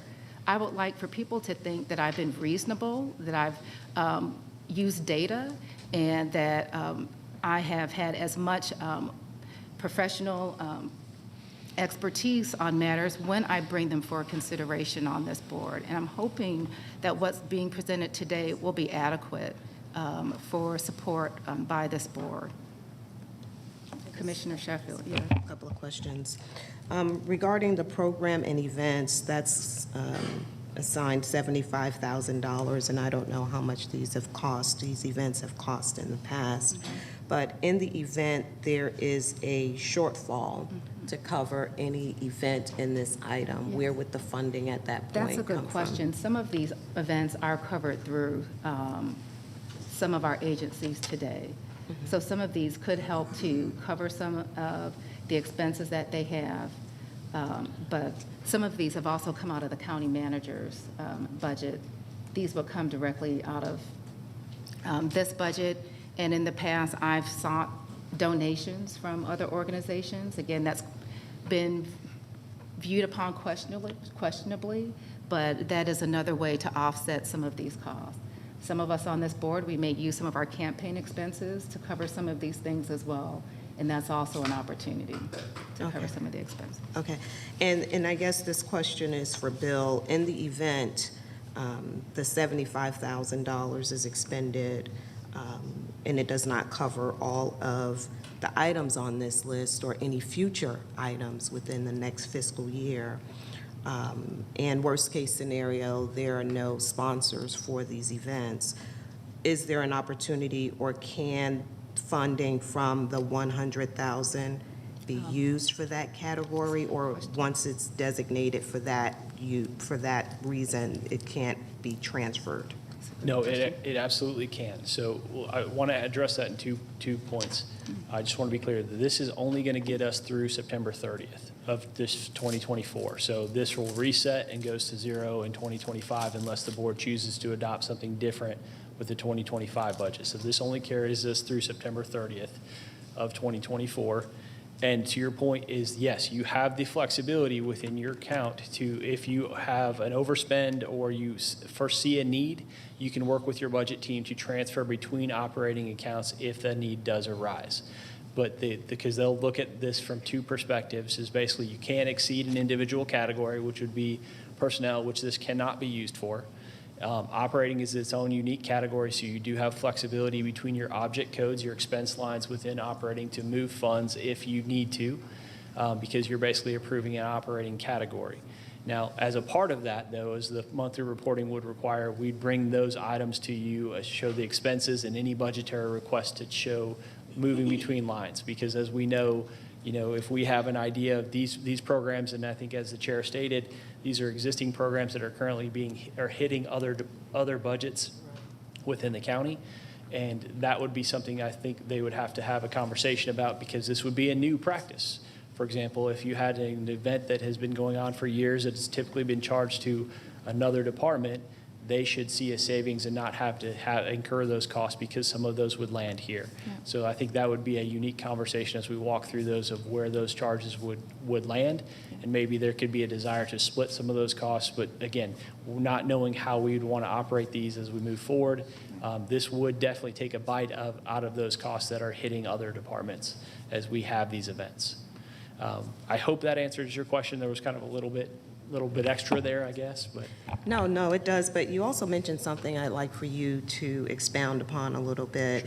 You mentioned that this will carry us through September of this year. Correct. And it does not roll over. That is correct. Okay, so whatever balance we have in this account September 30th, it does not roll over to the next fiscal year. So if you can kind of explain to us or walk through what happens if all of it is not spent. Yes, so here's what I want to say about that is once we move this into professional service fees, programs and events, travel and training, and so on, that is part of the operating budget, and it doesn't automatically roll over to those accounts in 2025. So the board will have to make a decision. A part of the 2025 budget is, do you want to continue to have this $200,000? So that will be a decision that will be presented to the board, just like it was in 2024. But then it's also, this is our first year of doing this, so the board can also have a decision of how you want to approach that. If yes, we do want to continue to have the $200,000, and this is how we would like to utilize it moving forward, that'll all be part of the conversation, but it will not automatically happen. It can only be done with the board action to move that money into 2025, and then you all get to make that determination of how and where that is housed. So again, that cannot happen automatically. That's a good point. Thank you. Yes, Commissioner. And just one thing I want to make sure is clear as well for the public's sake, because this is something new. But the $200,000 itself is not new. This is something that has been in the budget. It's the first time that we are having to be accountable to it. Normally, it is done behind the scenes, and we may have a town hall or a community meeting, and staff attends, and we don't necessarily know where those dollars are coming from because staff is using that time. So this is the first time we're having to be accountable to those dollars as they get expended. And we're trying to sort through and understand how the county is expecting us to approach that. So. And correct me if I'm wrong on any component of that. No, Commissioner, you're absolutely right. So in previous years, and long before I was here, there was a BOC contingency adopted in the budget every year for $1 million. Now, how that was used is typically departments would come back forward and ask to use some of that. The board would have to take action on that. As a part of the 2024 adopted budget, the board wished to simply divide that by 5 and say, to make it more fair and more uniform of how much each district got. That was allocated out $200,000 per district, including the chair, to say each of you will get $200,000 that can be used for one-time costs, cannot be used for personnel, but it can be used as you see fit. Now, again, following the same requirements that anybody else would have to come forward. If you move it out of contingency, requires an agenda item. And if you transfer it to another fund, it requires an agenda item. So we're still following the same practice we would for the existing BOC contingency. Once it is moved out of there, then you follow the normal procurement practices once it is moved. But again, to move it does require the agenda item that we're seeing today or to some of the similar agenda items that have been brought forward in the past. I think this is the unique part is how it's being used is a little different than how some of the others are being used, but it does fit within the guidelines and scope to say we cannot commit to an ongoing or reoccurring expense. This only carries us through September 30th of 2024. You're welcome. Yes, Commissioner. Okay, contingency. Yes. Specifically the BOC. Yes. Because when I first came into office, there'd always been the $1 million, and I believe I asked you, how much the board had spent of their $1 million contingency, and it pretty much was zero or minimal, correct? So, over the years. Yes, so that has always been a unique area, and I think that was one of the areas the board was trying to address with the 24 adopted budget, is typically when departments are short funds and there's a need arise, they have to bring an agenda item before the board, and it is usually you have two choices. You can ask for fund balance appropriation, or you can use BOC contingency. I think just based on practice, the first go-to is fund balance appropriation. We have the BOC contingency up to $1 million.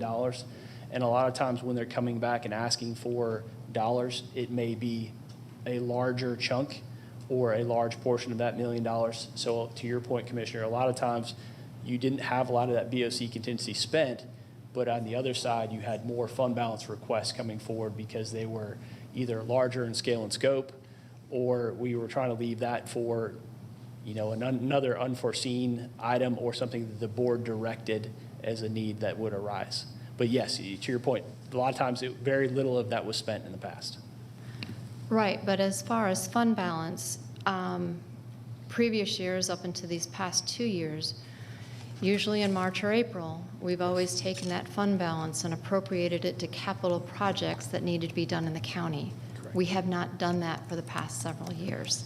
So that's where, and I know our fund balance, you look at the reports and it looks really, really big, but then I hear from you and the county manager that it's not as big as we think it is. So essentially, we are taking away opportunity to do capital projects by essentially giving commissioners the ability to expend the money the way they see fit for, festivals or other things that then take away from the opportunity to cover capital improvements within the county. Bill, let me take that one on. Let me take that one on. Because in previous years, the Cobb County Board of Commissioners didn't fund capital. We did not put capital in the budget. In the past year since this board has taken effect, we have actually been putting money in the capital budget so that our staff doesn't have to depend on contingency for capital projects. And the money that we put in capital now is 12 times as much as contingency. So we can responsibly address capital. I mean, if we want to nitpick this thing to death, we can be. But I think that we have been very responsible in adding to the supportive capital in this project, and I'm very proud of that. Because I remember in years past, even for something as simple as IS, where technology is changing every year, they would have to depend on fund balance or contingency to do it. And we didn't fund it. I'm very proud of how we are finally funding capital on a robust, continuing basis every year. Please don't nitpick this contingency to say staff is losing out. Staff has gained very much through this board's responsible actions of ensuring that we are regularly maintaining our capital assets here in the county. And as I was going to finish, actually it was in 2019 when the first budget came out when I was on the board that actually we had put $3 million specifically for capital, because that was one of the things that when I came into office I was kind of advocating for. So actually dedicated capital within the budget started with the vote in 2019, and it was originally $3 million, but at that time I still understood that our capital needs were over $49 million at that time. But with that, I'd like to call the question. Thank you, Commissioner. We're calling the question, Commissioner, but we have to have, we have a motion and a second. Is there any additional discussion? At this point in time, we do not have a motion or a second. All right, we'll call the question then. No, there's no I'd like to motion or make a second. motion to call the question. Excuse me. We'll have the chair down there go ahead and move this matter forward without the motion or the second. Okay. There is not a motion that's been here. I've been presenting this item and taking feedback. Commissioners, I move that we approve this. Excuse me, before we move it, did you want to? Yeah, I'm sorry. I just wanted to add one final note to this, and thank you for the audience for. Well, go ahead. Commissioner has called for the question, but there's not a motion or a second that's actually on the table for the commissioners to consider. But she's called for the question for a vote to be happened. It requires a 4/5 vote for, without discussion, to move forward or not, whether we're going to call the question without any further discussion. So there's no motion. I did come back and make a motion, and then you made the comment of, well, we'll let the chair at the end take over. If there's a motion and no second, how do you call the question on a motion that has no second? I agree. We're in an awkward situation. I would like to make a motion to call the question. For what? But the question is, there's no underlying motion or second to approve at this point in time. There's just discussion. You could make a motion to end the discussion if you want to, and then require a 4/5 vote to do that. All right, I'll make a motion to end the discussion on agenda item number 43. To end the discussion? To call and then to vote, essentially. I don't hear a second. I'll second it, but I don't know what Does that mean I'm I can't voting on. add my comments? If you approve Commissioner Gamble's motion to end the discussion, you can't make your comment. Okay. So there's a motion, and then there's a second to end the discussion. I'll call the question on that. The motion fails. With that, Commissioners, go ahead, Commissioner Shepard. I just want to add a few things, and I just want to start by thanking the audience for your patience and helping us kind of navigate through this agenda item. As it was shared earlier, this is the first time that we're doing this. The first time that we are being held accountable for the monies that we spend within our budget. As has been shared, the budget has been the county manager's budget. And whenever there are events in our community, the funding for those events have come out of the county manager's budget, DOT budget, library's budget, et cetera.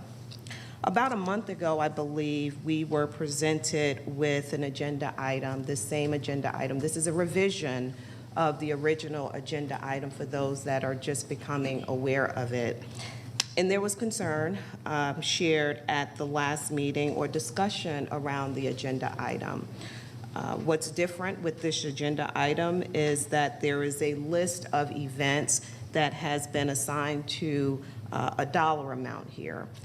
But based on the conversation, which you can all conclude, where we're getting stuck or where there's disagreement is in the $100,000 that's assigned for communications and research. As has been communicated, this is our first time moving in this direction. There are things that we can easily assign a dollar value to because we have a history of having these events in the past. So we have a general idea of what that might cost. But obviously, there are some things that we may not know how much it may cost.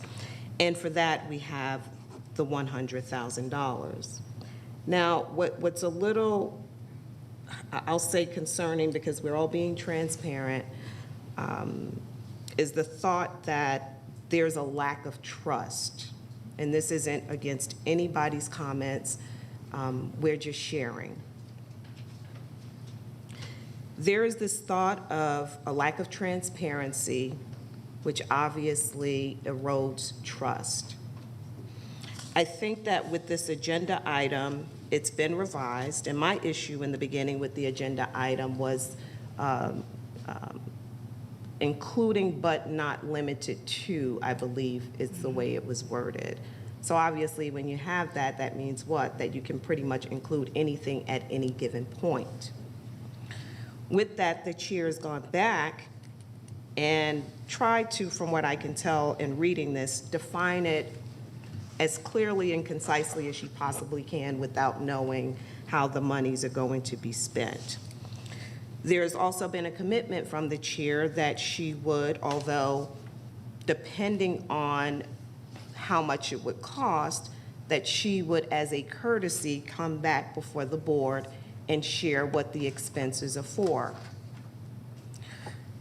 If the expenses are $50,000 or less, she does not have to, as a courtesy, mention it to the board. It doesn't require a vote.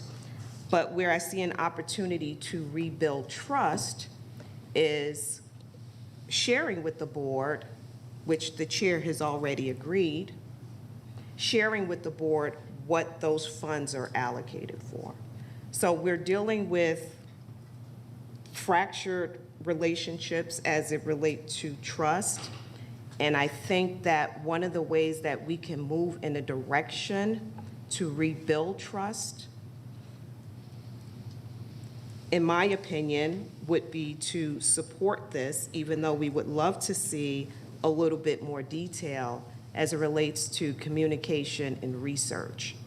But I think this gives an opportunity for us to say, okay, Well, we trust that you are going to fulfill your promise and sharing with the board what the funds are being allocated for.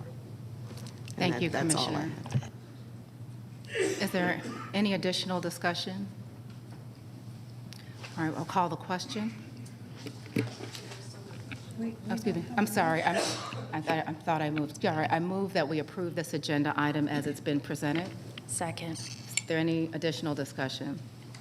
Yes. Can you add to the motion what you agreed to revise?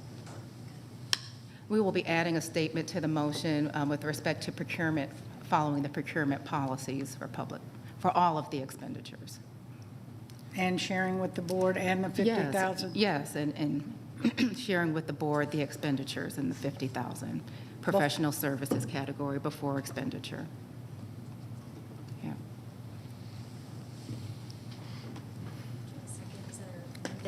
A second on the amended motion.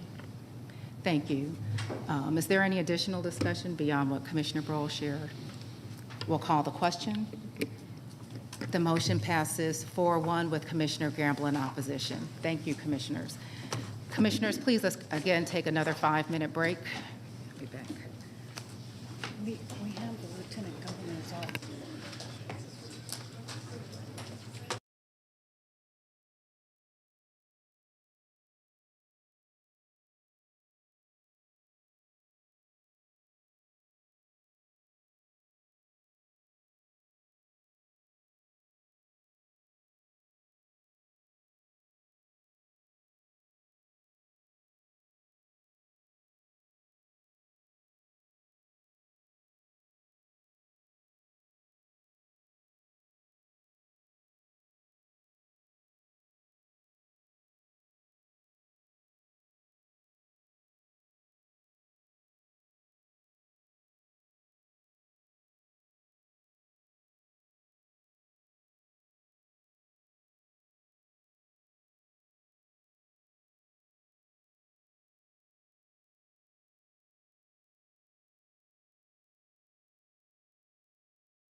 We are now at our regular agenda, and we will hear from the water system first.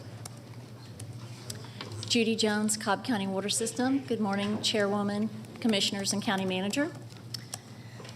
The Water System recommends that the Board of Commissioners approve a construction contract with Reeves Young LLC in the amount of $22,650,000 for the effluent filter replacement for Noonday Creek and Northwest Cobb reclamation facilities. Program number T4024, and approve supplemental agreement number 1 to the agreement with Black & Veatch Corporation in the amount of $1,489,861 for the FY22 effluent filter upgrade, program number T4025, authorize the corresponding budget transactions, and further authorize the chairwoman to execute the necessary documents. Commissioner Gambrell. So moved. Second. Is there any discussion? We'll call the question. The motion passes 4-0 with Commissioner Sheffield being absent. Thank you.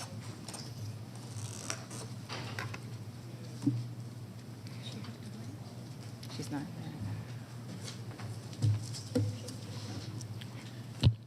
Good morning again. Drew Essler, DOT. Before I get started, our first two items, number 50 and 51, both address Lower Roswell Road, and I believe the commissioner has some questions and comments regarding the project. Thank you, Drew. So certainly there's been robust conversation on this, and in that light, I do have several questions and then a statement to read as well.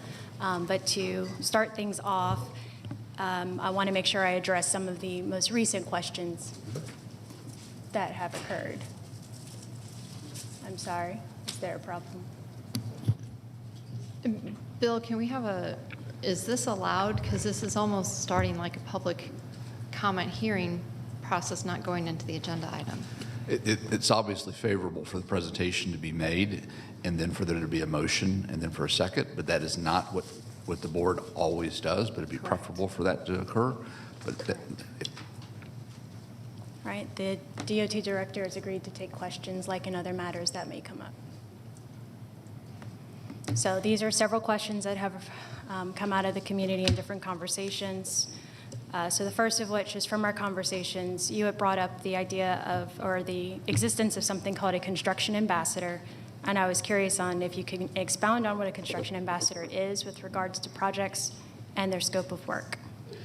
Sure. So we've utilized over the years through our program management team someone that has been assigned to working with the community, with business owners, with residents about construction progress to understand what is currently going on down to the parcel level so that people understand impacts to access, throughput into the roadways, and that person really got started, that position really got started with the Windy Hill widening projects and some of the challenges there, and that person is on staff and remains available for various projects like this one that are more challenging in terms of traffic impacts. Okay, thank you.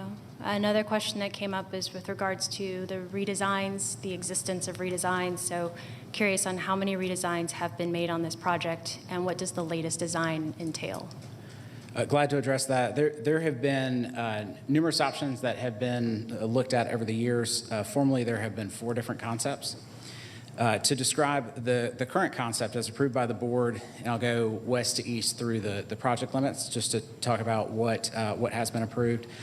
So starting at Woodlawn, at Lower Roswell Road at Woodlawn Drive, there is the addition of a northbound right turn lane, a westbound through lane, which is expected to increase efficiency during the peak hours by a little bit more than 30%.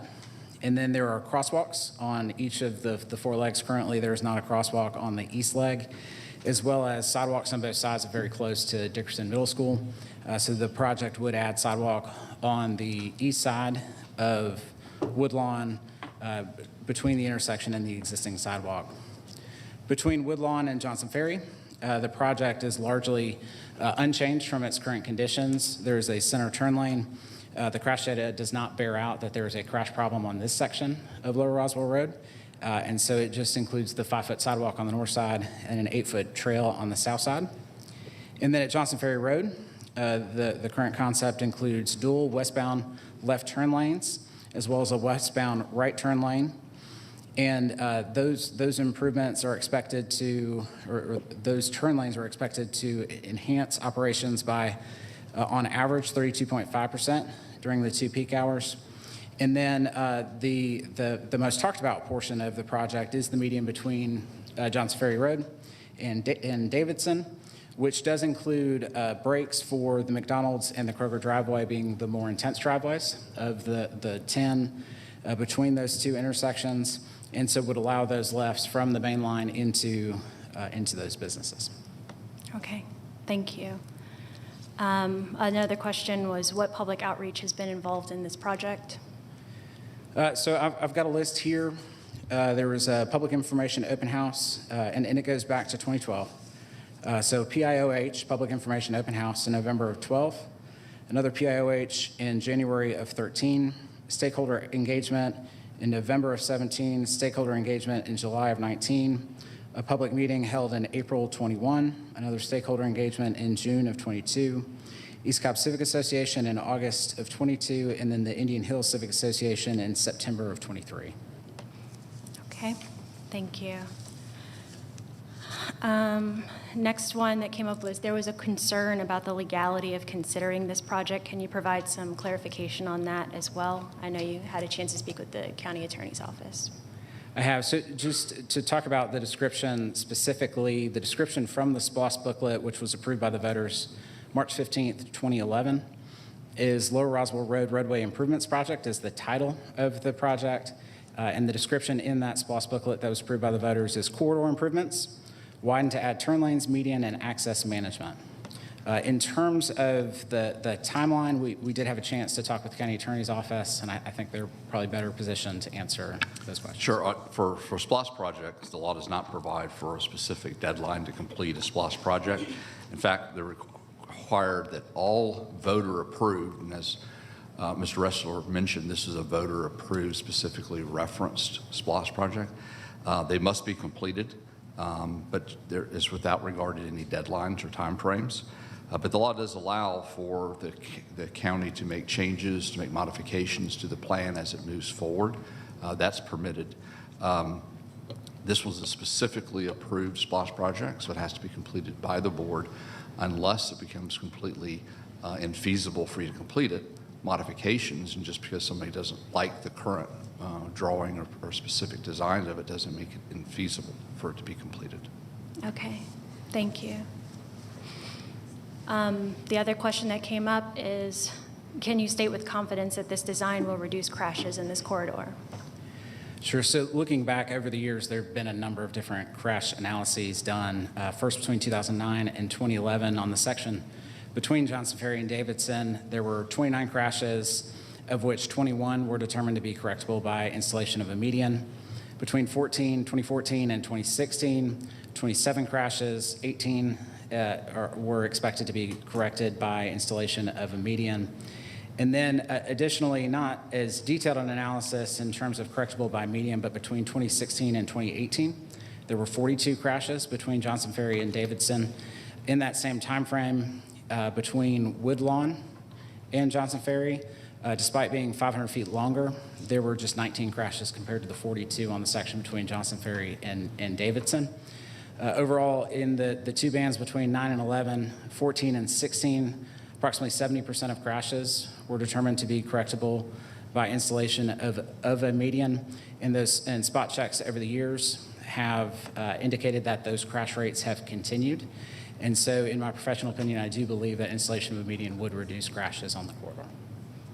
Thank you. And then there was another stranger question, or more nuanced question, I guess, that came in related to the parking impact for the turning lanes, well, the area where the turning lanes are, the turning lane, the right turning lane.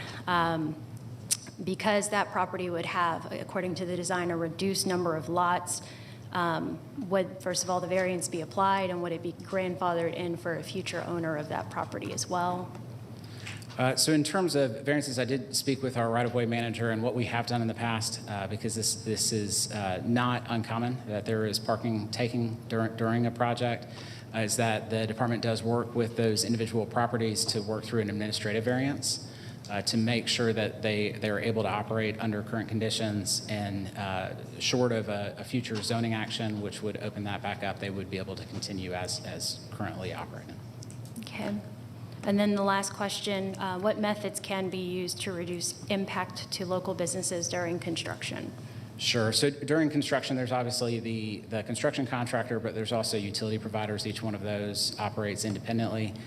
We do have control over hours of operation. So we do restrict working in the roadway during peak hours and do utilize signage and communication to minimize those impacts to the greatest extent possible.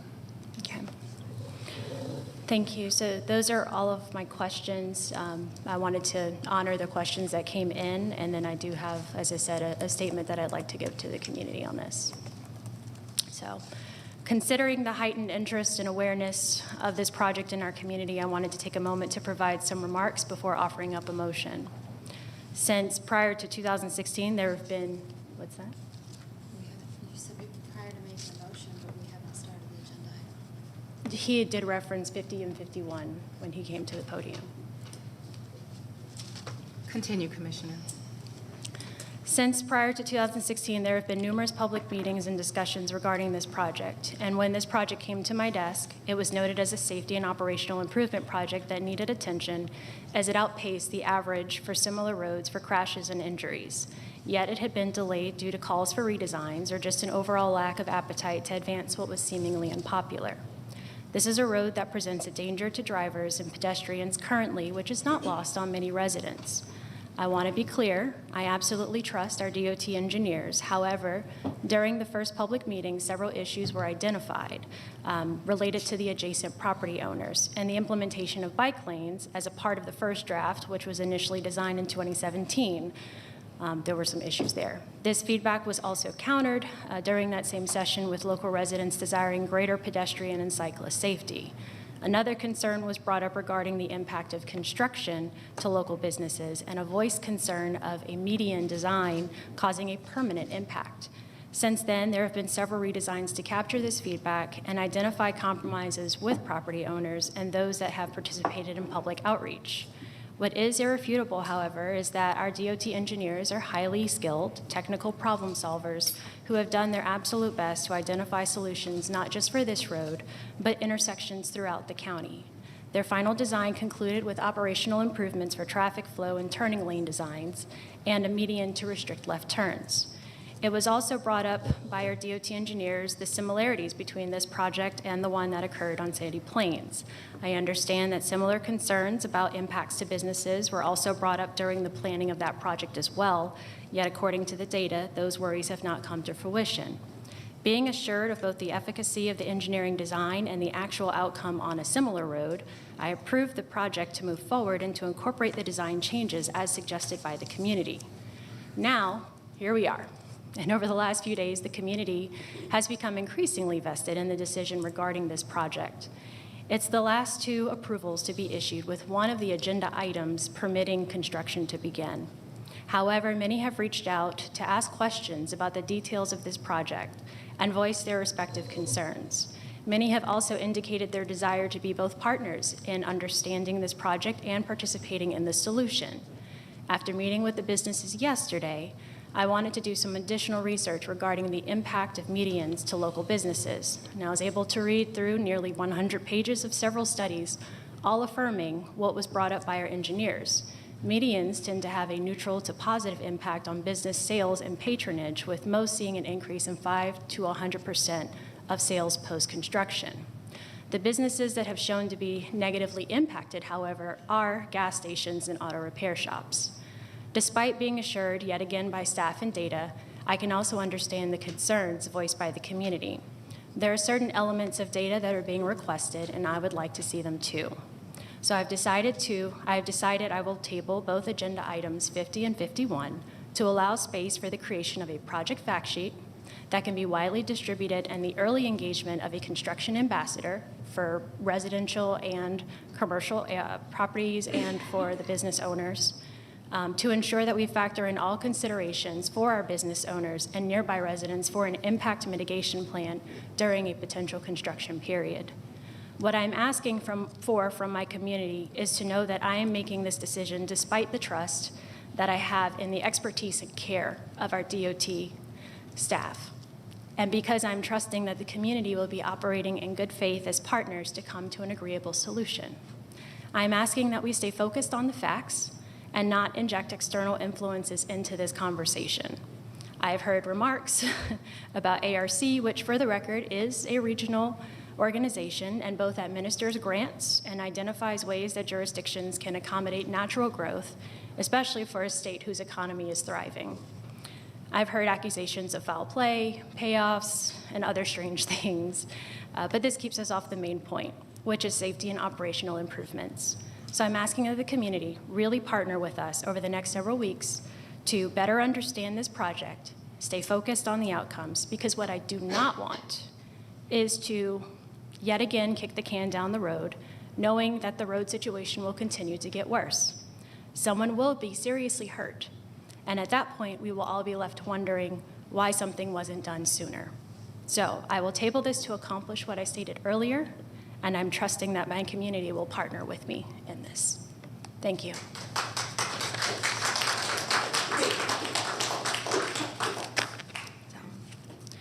It's not a motion, it's just a withdrawal of the two items. So a procedural question, based on the district commissioner's request, the desire, it sounds like, from the district commissioner is to ask the department to withdraw items 50 and 51.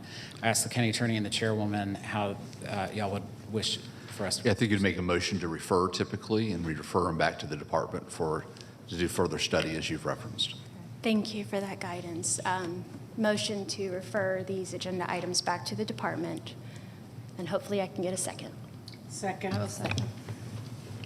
And do we have discussion?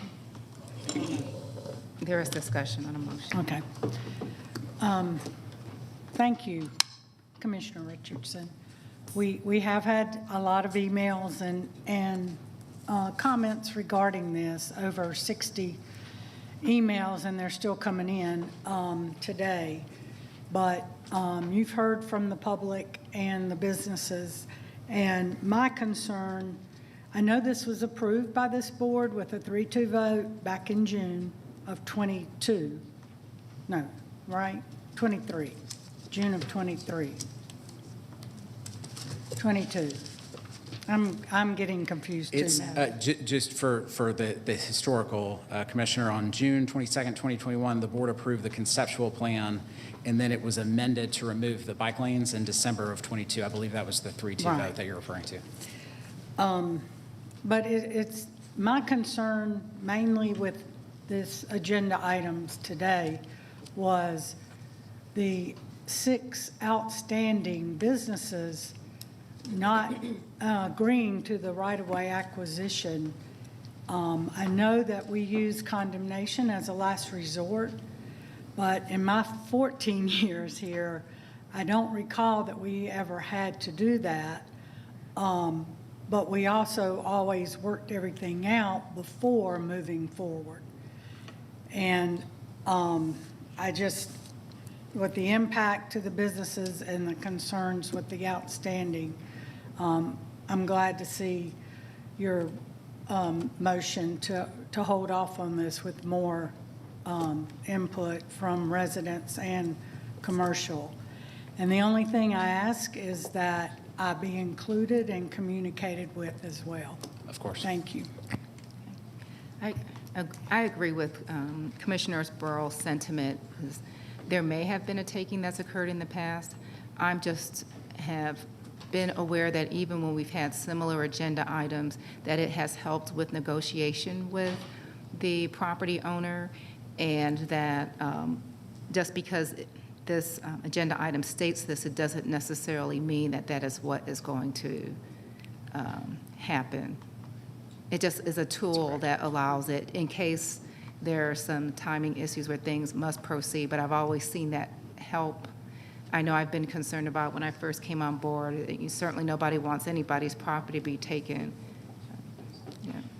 That's correct. These items request for the authority, just in case the timing can't work out, that some businesses, there's a corporate structure or there's various reasons why they are not able to execute within the time frame necessary for the project to proceed. So it just provides that option of last resort, just as you mentioned, Chairwoman, in the ability to move that project forward, and then even after in those times where that authority has been utilized, as granted by the board, negotiations continue, and we always seek to find ways to accommodate as much as we possibly can from Thank the you. Then property. one quick question for you, Commissioner Richardson. The tabling of it, the tabling is for the communication to occur? Is there a date? There really wasn't a date. It was because I Okay. know that Drew was going to work with staff to see exactly how much time was required Okay. to pull together some of that information and expediting on some of the pull-togethers on I know on some of the more recent crash data, like we've had it, but to have it more in a presentable format. And then certainly the data sheet was a component to that as well, is what I listed out. Absolutely. So should this motion be approved as presented, then what I would propose is that our staff would meet with Commissioners Richardson, Commissioner Burrow, anyone else that is interested in understanding, and then we would draft out a schedule for review by the board and then share that with the public so that they're fully aware of what actions and what are the next steps associated with the proposal. And just wanted to make a note regarding the 6 parcels. I believe you shared the update that all 6 are moving in a positive format, positively right now. Yes. Okay. Thank you. Are there any other comments? All right, we'll call the question. The motion carries 5-0. Thanks, Commissioner. Thank you. Our next item for the board's consideration this morning is to recommend the Board of Commissioners approve resurfacing contract 2024-1 Local Roads Northwest with Bartow Paving Company Incorporated in an amount not to exceed $7,243,550 for resurfacing of county-maintained streets, project number B2910. Authorize the corresponding budget transaction and further authorize the chairwoman to execute the necessary documents. Commissioner Gambrill. So moved. Second. Is there any discussion? Call the question. The motion carries 5-0. Thank you. Our next item this morning is to recommend the Board of Commissioners approve resurfacing contract 2024-2 Local Roads Northeast with Bartow Paving Company Incorporated in an amount not to exceed $7,004,209.96 for resurfacing of county-maintained streets, project number B2911. Authorize a corresponding budget transaction and further authorize the chairwoman to execute the necessary documents. Commissioner Richardson. So moved. Second. Is there any discussion? Call the question. The motion carries 5-0. Thank you. Our next item is to recommend the Board of Commissioners approve resurfacing contract 2024-3 Local Roads South with Baldwin Paving Company Incorporated in an amount not to exceed $7,837,921.90 for resurfacing of county-maintained streets, project number B2912. Authorize the corresponding budget transaction and further authorize the chairwoman to execute the necessary documents. Commissioner Richardson. So moved. Second. Is there any discussion? Call the question. The motion carries 5-0. Thank you. Our next item is to recommend the Board of Commissioners approve resurfacing contract 2024-4 Countywide Major Thoroughfares Local Maintenance and Improvement Grant with C.W. Matthews Contracting Company Incorporated in an amount not to exceed $11,424,641.48 for resurfacing of county-maintained streets, project number B2913. Authorize the corresponding budget transactions and further authorize the chairwoman to execute the necessary documents. So moved. Second. Is there any discussion? Call the question. The motion passes 5-0. Thank you. Our next item is to recommend the Board of Commissioners approve a contract with Exceller Construction LLC in an amount not to exceed $133,900 for safety and operational improvements on Circle 75 Parkway at Herodian Way, project number X2316. Authorize the corresponding budget transactions and further authorize the chairwoman to execute the necessary documents. Commissioner Richardson. So moved. Second. Is there any discussion? Call the question. The motion carries 5-0. Thank you. Our next item is to recommend the Board of Commissioners approve change order number 3 final to the contract with Glosson Enterprises LLC, a savings to the project in the amount of $49,782.63 for Davis Road Sidewalk, project number X2752. Authorize the corresponding budget transactions and further authorize the chairwoman to execute the necessary documents. Commissioner Burrow. Thank you. Motion to approve, and it's always good to see a sidewalk project completed in an area where it's much needed, but also with the savings. Yes. Good Thank you, Drew. Thank you. Second. Is there any discussion? Call the question. The motion carries 5-0. Thank you. Our next item is to recommend the Board of Commissioners approve change order number 1 final to the contract with C.W. Matthews Contracting Company Incorporated, the savings to the project in the amount of $5,742.12 for emergency activities on Spring Hill Parkway, project number B22101. Authorize the corresponding budget transaction and further authorize the chairwoman to execute the necessary documents. Commissioner Richardson. So moved. Second. Is there any discussion? Call the question. The motion carries 5-0. Thank you. Our next item is to recommend the Board of Commissioners approve a memorandum of agreement with the Georgia Department of Transportation for preliminary engineering oversight of Bells Ferry Road over Noonday Creek, Cobb County project number B2101. Authorize payment of a preliminary engineering oversight fee to the Georgia Department of Transportation in the amount of $30,000. Authorize the corresponding budget transactions and further authorize this chairwoman to execute the necessary documents. Commissioner Burrow. Motion to approve. Second. Any discussion? Call the question. Motion carries 5-0. Thank you. Our next item is to recommend the Board of Commissioners approve a memorandum of agreement with the Georgia Department of Transportation for preliminary engineering oversight of South Cobb Drive, SR 280, traffic safety improvements, Cobb County project number B2435. Authorize payment of a preliminary engineering oversight fee to the Georgia Department of Transportation in the amount of $40,000. Authorize the corresponding budget transaction and further authorize the chairwoman to execute the necessary documents. Commissioner Burrow. Motion to approve. Second. Any discussion? Call the question. The motion carries 5-0. Thank you. Our next item is to recommend the Board of Commissioners approve change order number 1 final to the contract with Lowe Engineers LLC, a savings to the project in the amount of $24,745 for preliminary engineering design of Powder Springs Road Trail, project number X2706.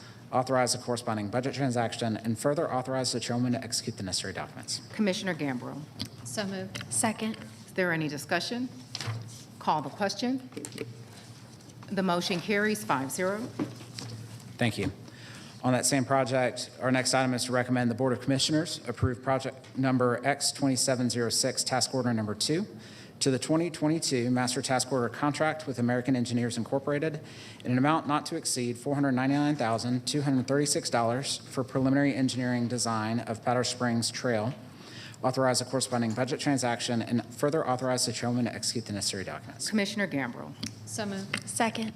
Is there any discussion? Call the question. The motion carries 5-0. Thank you. Our next item is also on the same project, and the department recommends the Board of Commissioners approve a memorandum of agreement with the Georgia Department of Transportation for preliminary engineering oversight of Powder Springs Road Trail, Cobb County project number X2706. Authorize payment of a preliminary engineering oversight fee to the Georgia Department of Transportation in the amount of $40,000. Authorize a corresponding budget transaction and further authorize the chairwoman to execute the necessary documents. Commissioner Gambrill. So moved. Second. Is there any discussion? Call the question. The motion carries 5-0. Thank you. Our next item is to recommend the Board of Commissioners approve a memorandum of agreement with the Georgia Department of Transportation for preliminary engineering oversight of Cobb Parkway, SR3 US 41 at Blackacre Trail, 3rd Army Road intersection realignment, Cobb County project number B2436. Authorize payment of a preliminary engineering oversight fee to the Georgia Department of Transportation in the amount of $25,000. Authorize a corresponding budget transaction and further authorize the chairwoman to execute the necessary documents. Commissioner Gambrill. So moved. Second. Is there any discussion? Call the question. The motion carries 5-0. Thank you. Our next item is on that same project, The department recommends the Board of Commissioners approve a consultant services agreement with Trans Systems Corporation in an amount not to exceed $800,574.63 for preliminary engineering design of Cobb Parkway at Black Acre Trail, 3rd Army Road intersection realignment, Cobb County Project Number 2436, B2436. Authorize a corresponding budget transaction, and further authorize the chairman to execute the necessary documents. Commissioner Gambrill. So moved. Second. Is there any discussion? Call the question. The motion carries 5-0. Thank you. Our next item is to recommend the Board of Commissioners approve an indemnification and hold harmless agreement with the Georgia Department of Transportation required to obtain an encroachment permit for Mableton Parkway pedestrian improvements, Phase 2, project number X2770, and authorize the chairwoman to execute the necessary documents. Commissioner Sheffield. So moved. Second. Is there any discussion? Call the question. The motion carries 5-0.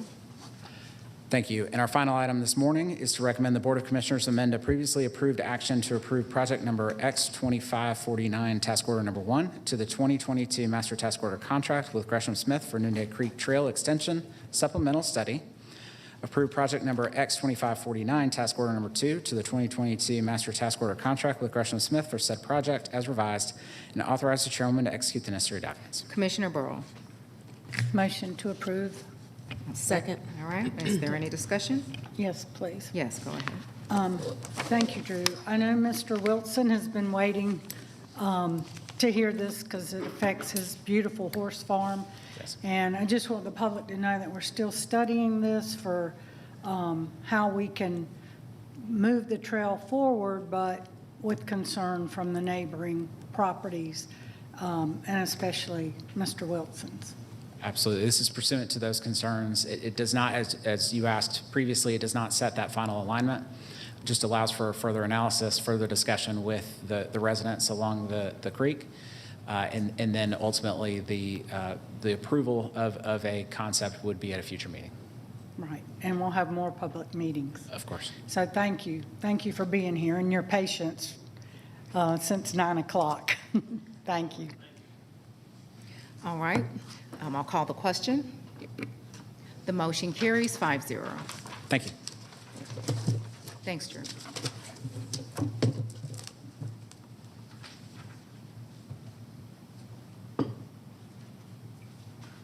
All right, next up, we have our Support Services Agency, and we'll hear from our Parks Director first, Michael Brantley. Good morning, Chairwoman, Commissioners, Madam County Manager. We have 2 items for consideration this morning. Our first item is for the Board of Commissioners to approve a project agreement with Controlled Access Incorporated for installation of the county's enterprise access control and surveillance systems in 14 county parks and facilities under the 2016 and 2022 Parks Plus program. This project agreement includes several sites such as recreation centers, aquatic centers, tennis centers, art centers, and community centers. These systems will include a combination of internal and external coverage of the facilities.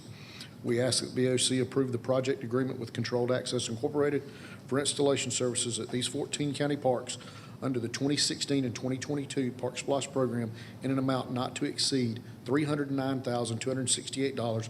Authorize the corresponding budget transactions, and further authorize the chairwoman to execute the necessary documents. Okay, so moved. Second. Is there any discussion? Call the question. The motion carries 5-0. Thank you. Thank you. Our second item is to approve a contract with Bartow Paving and Company Incorporated to provide construction services for Big Shanty Park parking and pickleball additions under the 2022 Parks Plus program. This contract includes additional parking at the Arch Station Big Shanty towards the existing tennis courts, and includes a new lot and the addition of these 4 pickleball courts. We ask the BOC approve the contract with Bartow Paving Company Incorporated for construction services at Big Shanty Park in an amount not to exceed $655,003.61. Authorize a corresponding budget transaction, and further authorize the chairwoman to execute the necessary documents. Commissioner Gambrill. So moved. Second. Is there any discussion? Call the question. The motion carries 5-0. Thank you. Thank you.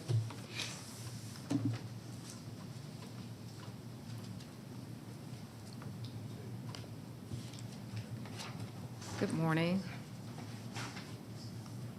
Whenever you're ready. Good morning, Chairwoman, Commissioners, and County Manager.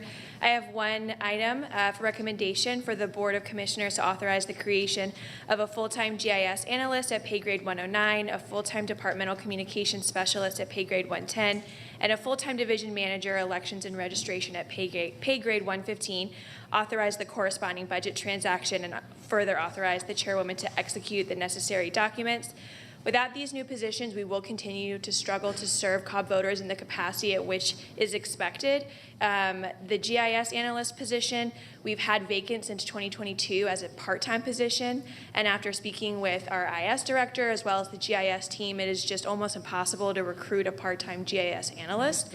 And with all the work we're doing of implementing the new maps, that full-time position is very necessary and will be very busy moving forward. The second is the full-time departmental communications specialist too.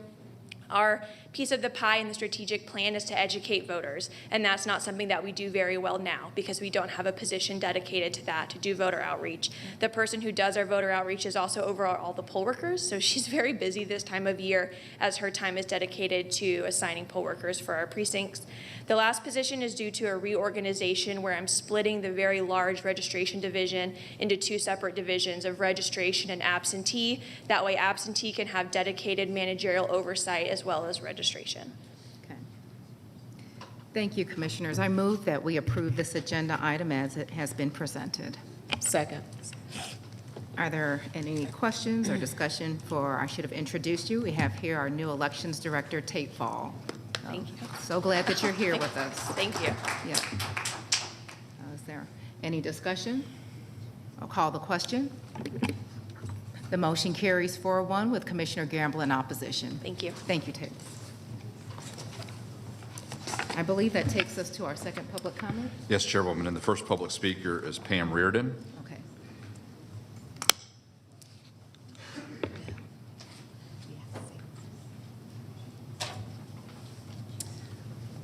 Good morning or afternoon, I don't know. I'm Pamela Reardon, longtime resident of Cobb County.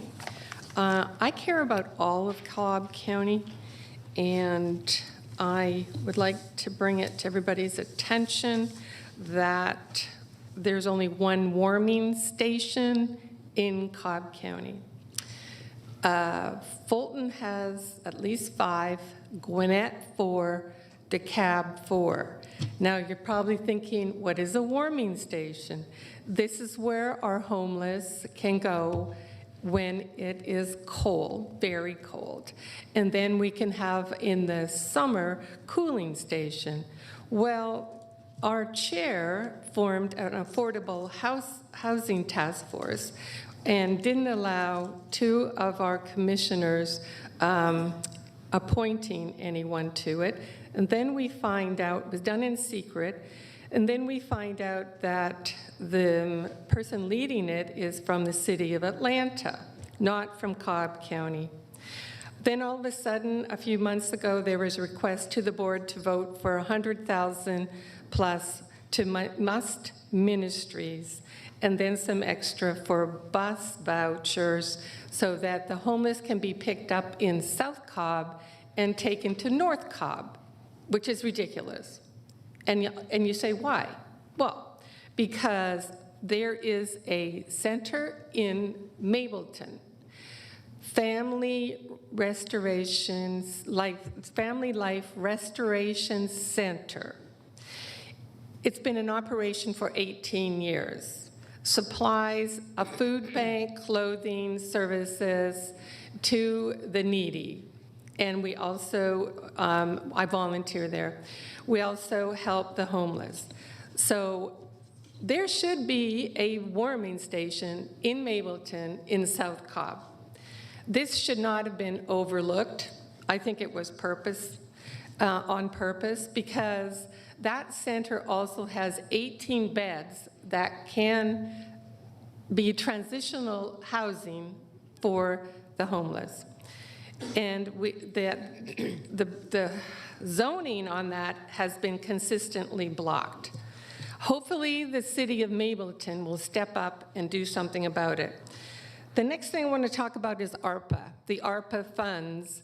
I believe that the consultant received their $3 million. The nonprofits still are not getting their money from the ARPA funds.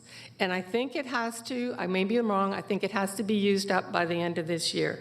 So I'm hoping that those streams of funds will go towards the nonprofits. Also, I'd like to talk to you about the maps. We wouldn't have to spend and have more people in the elections if there wasn't a problem with the maps. So the home rule map was ruled illegal and unconstitutional by Judge Harris. And then illegally, the board turned around with the attorney and filed an appeal. There was no vote by this board, so thus it's illegal. But you are still playing this game and causing resources of taxpayers being sent in the appeals court. So I just want people in this county to see what is going on behind the scenes. And I'm not sure, but I heard a rumor, it's probably a rumor, that there's one of the commissioners' $200,000 fund that we just had and sat through was going towards educating people about the transit tax.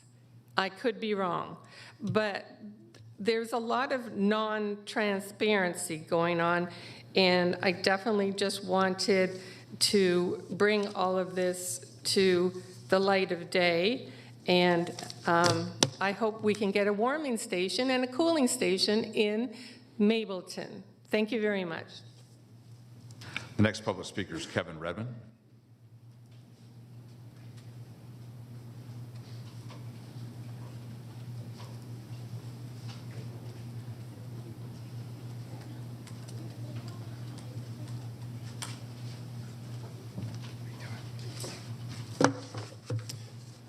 Good afternoon.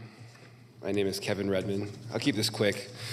So over the past couple of years, I've had the unique opportunity to become more involved with my community and its leaders in a way that I never would have imagined when my wife and I moved into our house 19 years ago.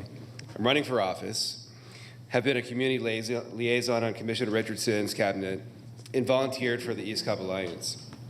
Through these experiences, I have learned the importance of collaboration and addressing the complex challenges facing our community.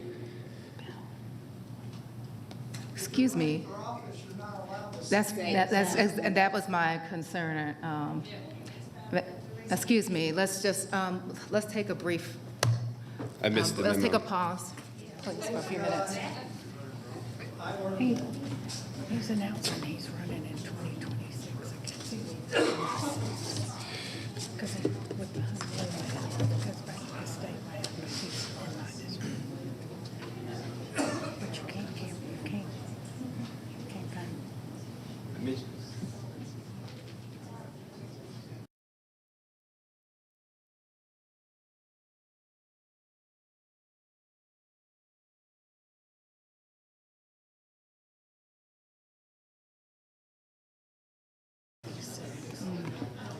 Because with the state map, he's in District 3. But with the map, he's in 2. And he already filed to run for 2.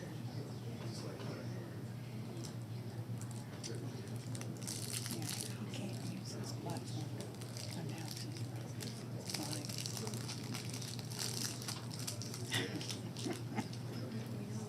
Don't let him go.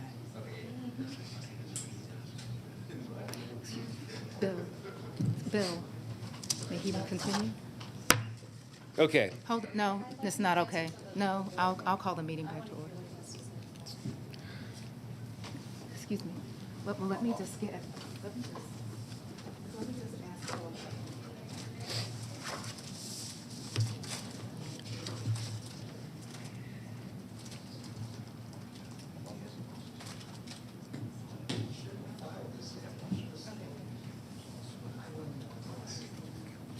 Send it to the MDJ.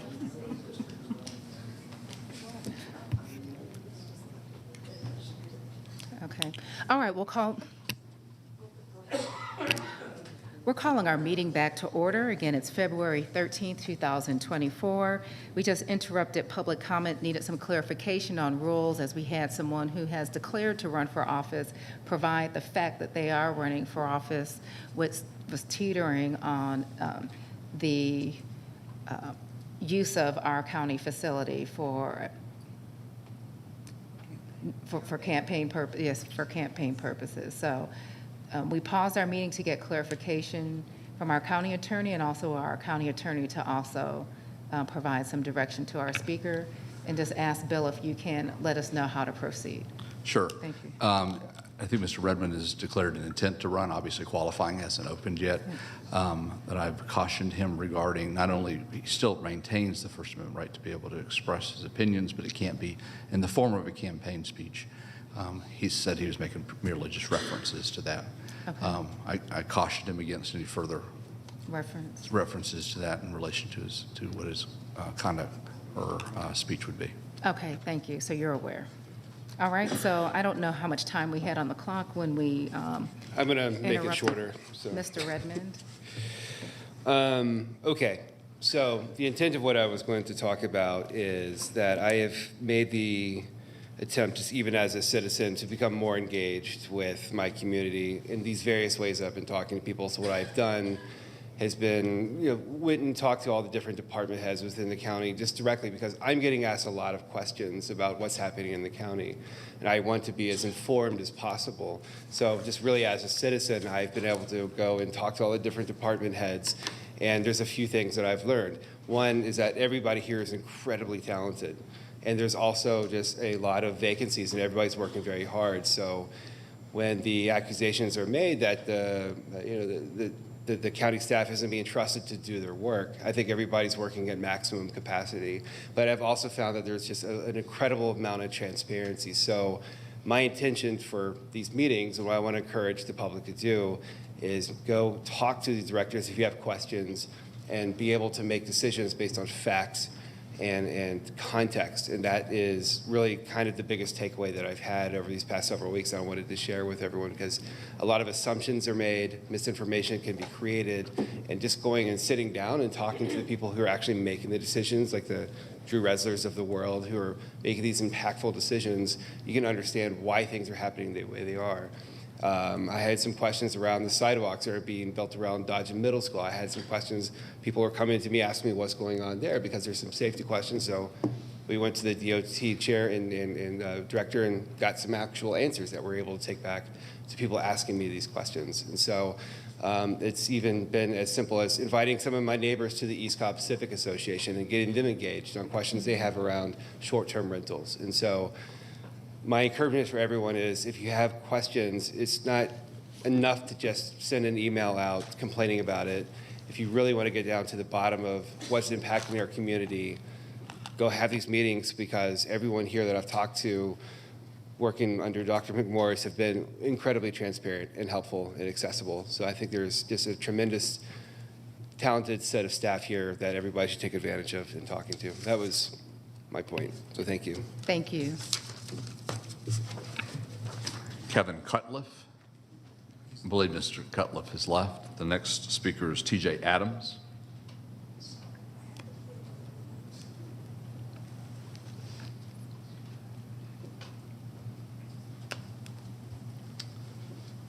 Good afternoon. So TJ Adams, 10-year resident, first-time speaker in front of this body. So definitely appreciate the time. I wanted to start and thank you for the vote and the work that was done on item 53. And you're thinking, well, hey, local roads paving. This is really an item that doesn't get a lot of attention, doesn't get a lot of press. Why is this such a big deal? And it really becomes a big deal when you see your neighborhood and your community on that item. And you understand, after being told, you feel like you're a Wilson Phillips song, just hold on for one more day. Hey, you're on the schedule, you're on the schedule. You're gonna get, attention, you're gonna get paved. Just hold on. So definitely appreciate the work, but then as you look and pivot to items 50 and 51, and greatly appreciate Commissioner Richardson with, the work there to table that, and, very thoughtful statement. As you look at items 50 and 51, and you look at the amount of money that's involved, If you go back to the website, the Cobb County website, and look at the TIP budget schedule, it hasn't been updated since June of 2018 with respect to the 2011 SPLOST, but it referenced that there's still $5.7 million that's available for items 50 and 51. And obviously you can see in the agenda item how much was available, how much had to be transferred. You go back and you say, well, could those funds be spent in other ways? Are there other places that would be more impactful? You heard from the Director of Transportation that between the Woodlawn Drive section of that project and the actual Johnson Ferry project, it's largely unchanged from the current state. Yet you've got now for the last 4 years and 9 months, the county has torn down a home dating back to the 1800s in order to make room and make way for that Woodlawn Drive section of that project to be completed. The remains, it's been converted into a very nice pocket park, very nice walkway and area, but remains relatively unchanged, from where it was, 4 years and 9 months ago, other than the clearing of the land and the removing of the home. So I would ask, and you heard from the county attorney that stated, hey, we need to finish this project. We still need to do something to move forward. But I would say, yes, safety is a definite concern in that stretch between Johnson Ferry and Davidson Road. There needs to be some additional work and some action to address it. But why wait? Why put off the work there at that Woodlawn intersection that you heard a lot of great facts, and a lot of good information that has no impact to the businesses? You've got that stretch of road that is relatively unchanged, and these projects, may need to be looked at splitting into 2 separate projects and addressed separately, thus fulfilling the legal obligation, to complete a SPLOST Lower Roswell Road project. And that may be an alternative option to then revisit the other section with the community at a later date. So I would just urge the board to consider all options that may be out there, and certainly, again, thank you. And until you see your own roads on that list, you really don't understand, the impact that it has when you are approving these items. And that's why it's so important as we look at the funds and how they're being spent, and making sure that as we have funds available, certainly we're not telling, residents just to hold on. You're on the waiting list, but making sure as we have those opportunities, certainly we spend those funds that are available. Thank you very much. The next public speaker is Jacqueline Betapor.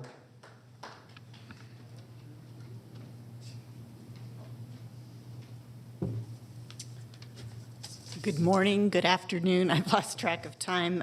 Jacqueline Betapor, a District 2 resident. And I came this morning to speak about the Lower Roswell project. Did not arrive soon enough, so I'm on the back half of that.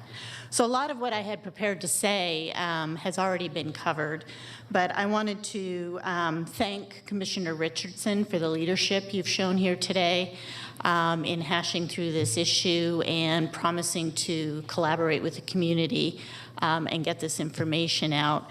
I'd also like to thank Commissioner Burrell for joining that collaboration and seeing that this problem gets solved in our community in a fair and equitable way.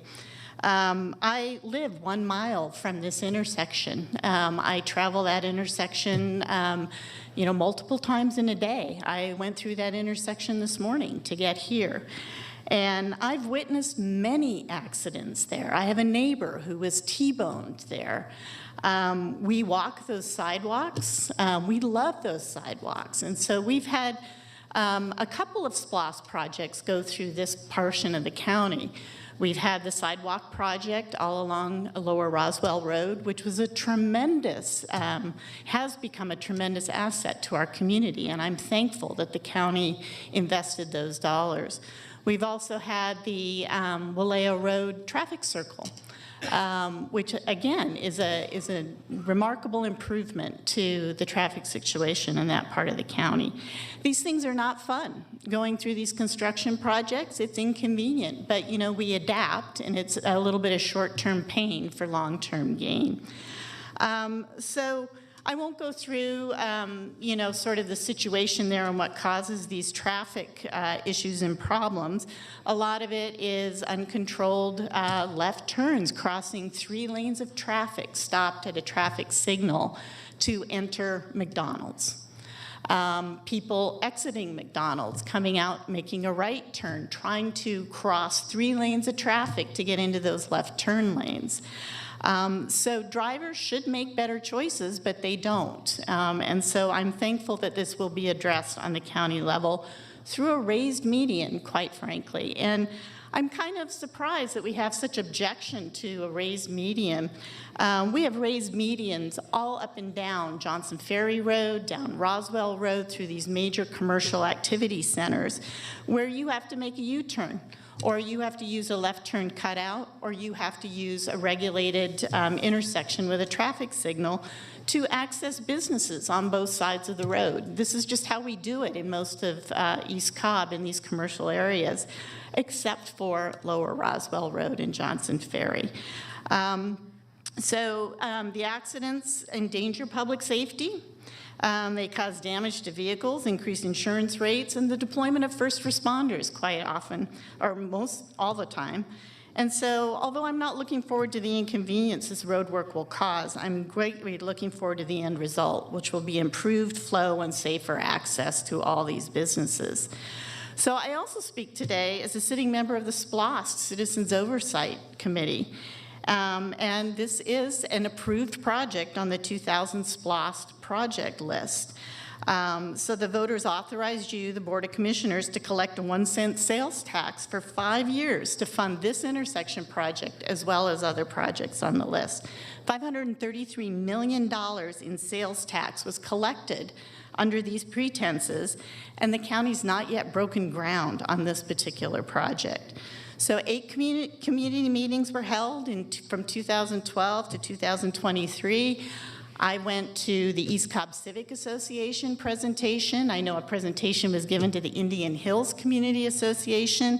There was a stakeholder meeting that was held that I was not able to attend in June of 2022. So this information has been out there, and we have allowed for a lot of community input to this very important project. So I'm kind of taken back by people. I think there's some people that just don't like SPLOST, don't like change, don't want to see these improvements. And so they jump on every little thing they can find to sort of, put some sand into the gears, I guess, if you will. But in the end, you are obligated to the voters on that 2000 SPLOST referendum, and we need to act fairly expeditiously on this. So it's been more than 8 years since that tax collection expired. Community and stakeholders have been consulted, concerns have been vetted, plans have been drawn, land acquisition is nearly complete. Ms. Betapor, I'm sorry, your time's up. So it's time to deliver the goods. Mindy Seeger is the next public speaker.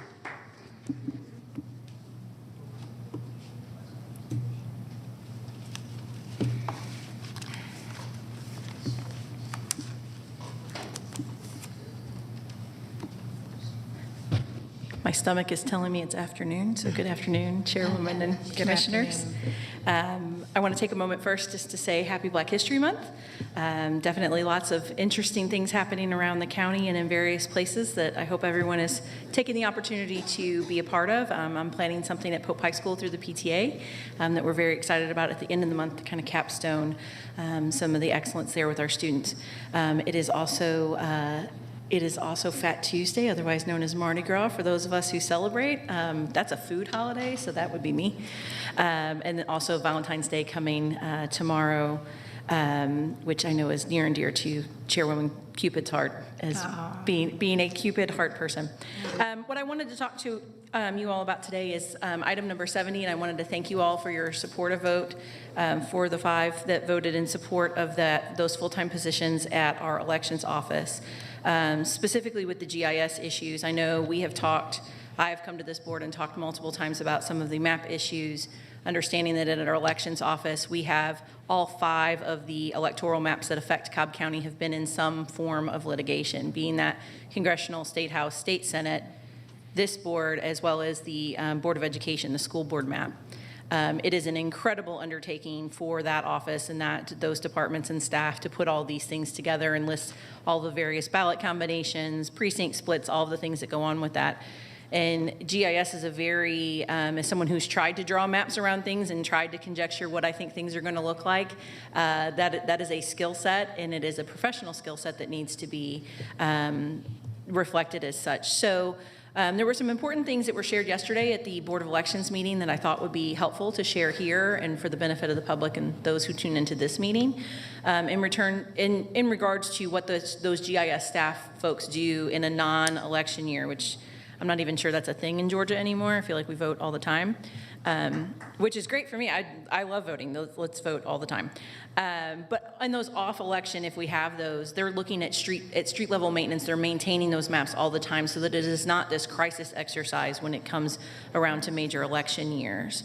So they're doing those maintenance requirements. Obviously, we have a big need for those maps to be as accurate as possible. It was discussed yesterday at Board of Elections that the My Voter page is not likely to be fully updated in time for the presidential preference primary in March. It will not be correct, but the polling places will be. And I want to thank Tate Fall and her group there at the elections office for doing that. And working to get that done and get it as accurate as possible as soon as possible. What we know about GIS is it's a growing field. And again, I want to acknowledge the professionalism it takes to do that, and just read an interesting fact that I read as we were sitting here patiently through some of the other county business today. The overall market size of geospatial analytics is expected to increase by $9.76 billion in the next 3 years. So I think we will find this as a role within the county and within county elections these are educated professionals that could certainly make more money somewhere else, and we just hope that they just have it in their heart to really serve their community and continue to work for the county. So I just really wanted to say thank you to the board for supporting those positions and highlight the importance of having those GIS professionals on staff so that we can all have accurate maps once everything is fully litigated, and pursuing that so that we all know who we're voting for, what district we are in, all the way from the top of the ballot all the way down. So again, just want to say thank you for all that you all do. Again, happy Black History Month, happy Valentine's Day tomorrow, and then also happy Mardi Gras today for those who celebrate. That's what I'm going to go do when I leave. So thank you very much. The next public speaker is Craig Harfoot.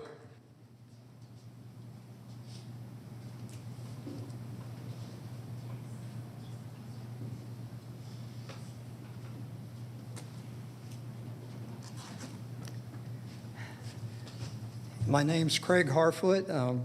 Good afternoon, commissioners. I'm glad you tabled it, but to hear the SPLOST oversight person whose sole job is to see the SPLOST money get spent to the people that ran the SPLOST, our own transportation department, they manage the SPLOST. They ever since they've had electronic voting in the state, they have passed. Prior to that, they did not. It's real interesting. I mean, you talk about, did my vote count? I don't know. But it's an interesting thing that ever since we had electronic voting, SPLOST passed. And who checks it? There's no candidate saying, hey, no, they didn't count my vote. There's no oversight to see that we get an honest vote on a SPLOST. It's totally corrupt. And then this project, I mean, what I saw is the biggest problems in this McDonald's thing, and I sent it to the DOT, and nobody got back to me, nobody said anything, and nobody addressed it. And to put that extra turn lane right, it's wrong because it destroys that property. And the one thing I noticed also that on the other side, Longhorn moved up across from avenues of West Cobb, or East Cobb. And they got the big payout because they moved. So, they wouldn't talk about who got what, oh, we can't talk about this, and we can't tell anybody what we paid anybody. And I know, like Tijuana Joe's, they didn't pay them nothing, and they're tearing down their sign to put in that path. 10-foot path.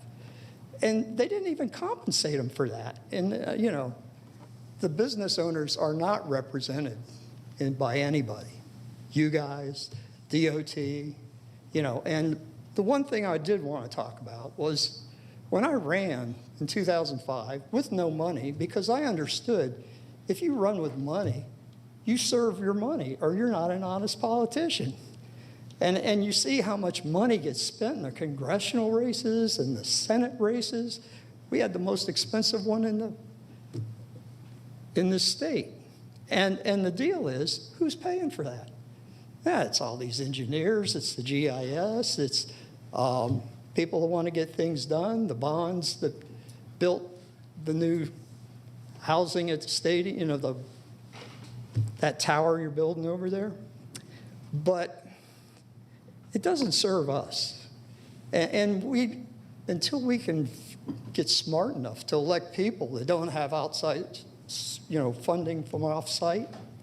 I mean, most people don't realize that big oil companies contribute to the chairman's race, you know, because asphalt, that little stuff that's left over from refining oil is what paves the roads.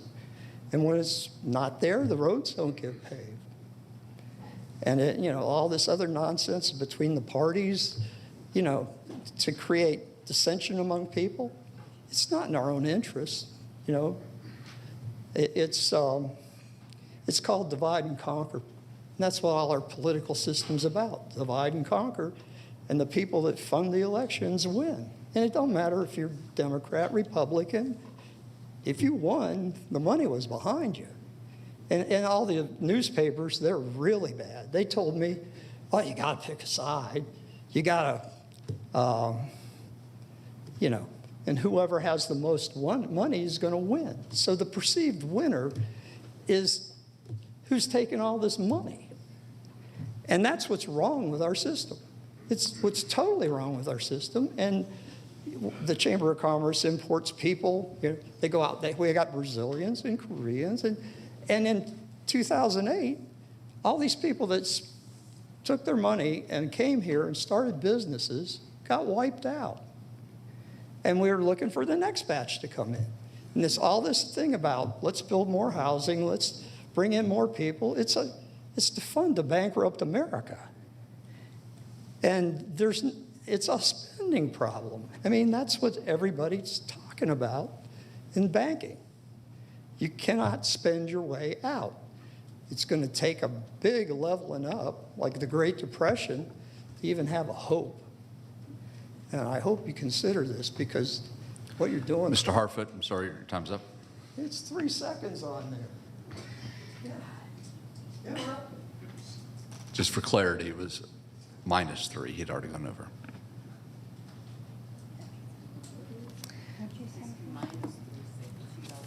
All right, thank you. Our public comment has concluded. We are now moving on to, I believe, our appointments tab. And the first appointment is from Commissioner Gamble. I'd like to announce the appointment of Jadester Mark to the Neighborhood Safety Commission. He will be replacing Brett Brubaker. Thank you, Brett, for your service. Thank you, Commissioner. We also have agenda item number 72, also an appointment from Commissioner Gamble. Yes, I'd like to approve the appointment of Lisa Brown to the Public Library Board of Trustees. She will be replacing Anthony Lee, who we appreciate his service. Thank you. Second. We need to put that in a form of a motion. I thought you... Didn't it say there was no motion? It said I'd like to, just need a motion. So moved as presented. We have a second. Is there any additional discussion? We'll call the question. The motion carries 5-0. Our next appointment, I believe, is from Commissioner Richardson. And I'd just like to say I appreciate the commissioners for the vote to allow me to add these to the agenda. Announce the appointment of John No to the Transit System Advisory Board. I'd like to also announce the appointment of Connor Manthe to the Transit System Advisory Board. And then lastly, a motion to approve the appointment of Matt Teague to the Cumberland Community Improvement District Board. Second. Thank you. All right, are there any comments or questions? Call the question. Motion carries 5-0. Thank you, Commissioners. I believe that now takes us to the Commissioner's public address. We'll begin with Commissioner Gamble once everything is queued up.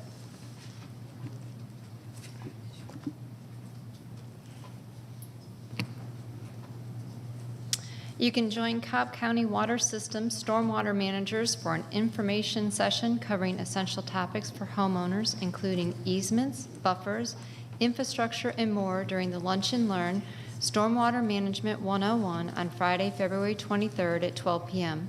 This workshop is available in person or virtually. To register for this event, you can scan the QR code as provided. And we are encouraging everybody to embark on the 40 days of making a positive impact. Consider donating 40 items between February 14th and March 28th, such as 40 cans of food, such as vegetables, SpaghettiOs, chili, or soups. You can also contribute baby supplies, personal care items, or clothing from your closets.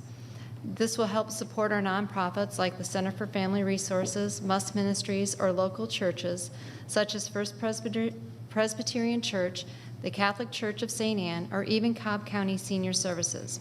Happy Valentine's Day. Wishing you an abundance of happiness and goodness in life. And also today marks the celebration of Mardi Gras, also known as Fat Tuesday, which is the grand finale of the carnival season. Thank you. Thank you, Commissioner. We'll now move on to Commissioner Richardson. Thank you very much. All right. Yeah, happy Mardi Gras from the New Orleans native originally. Definitely les élèves vont hurler.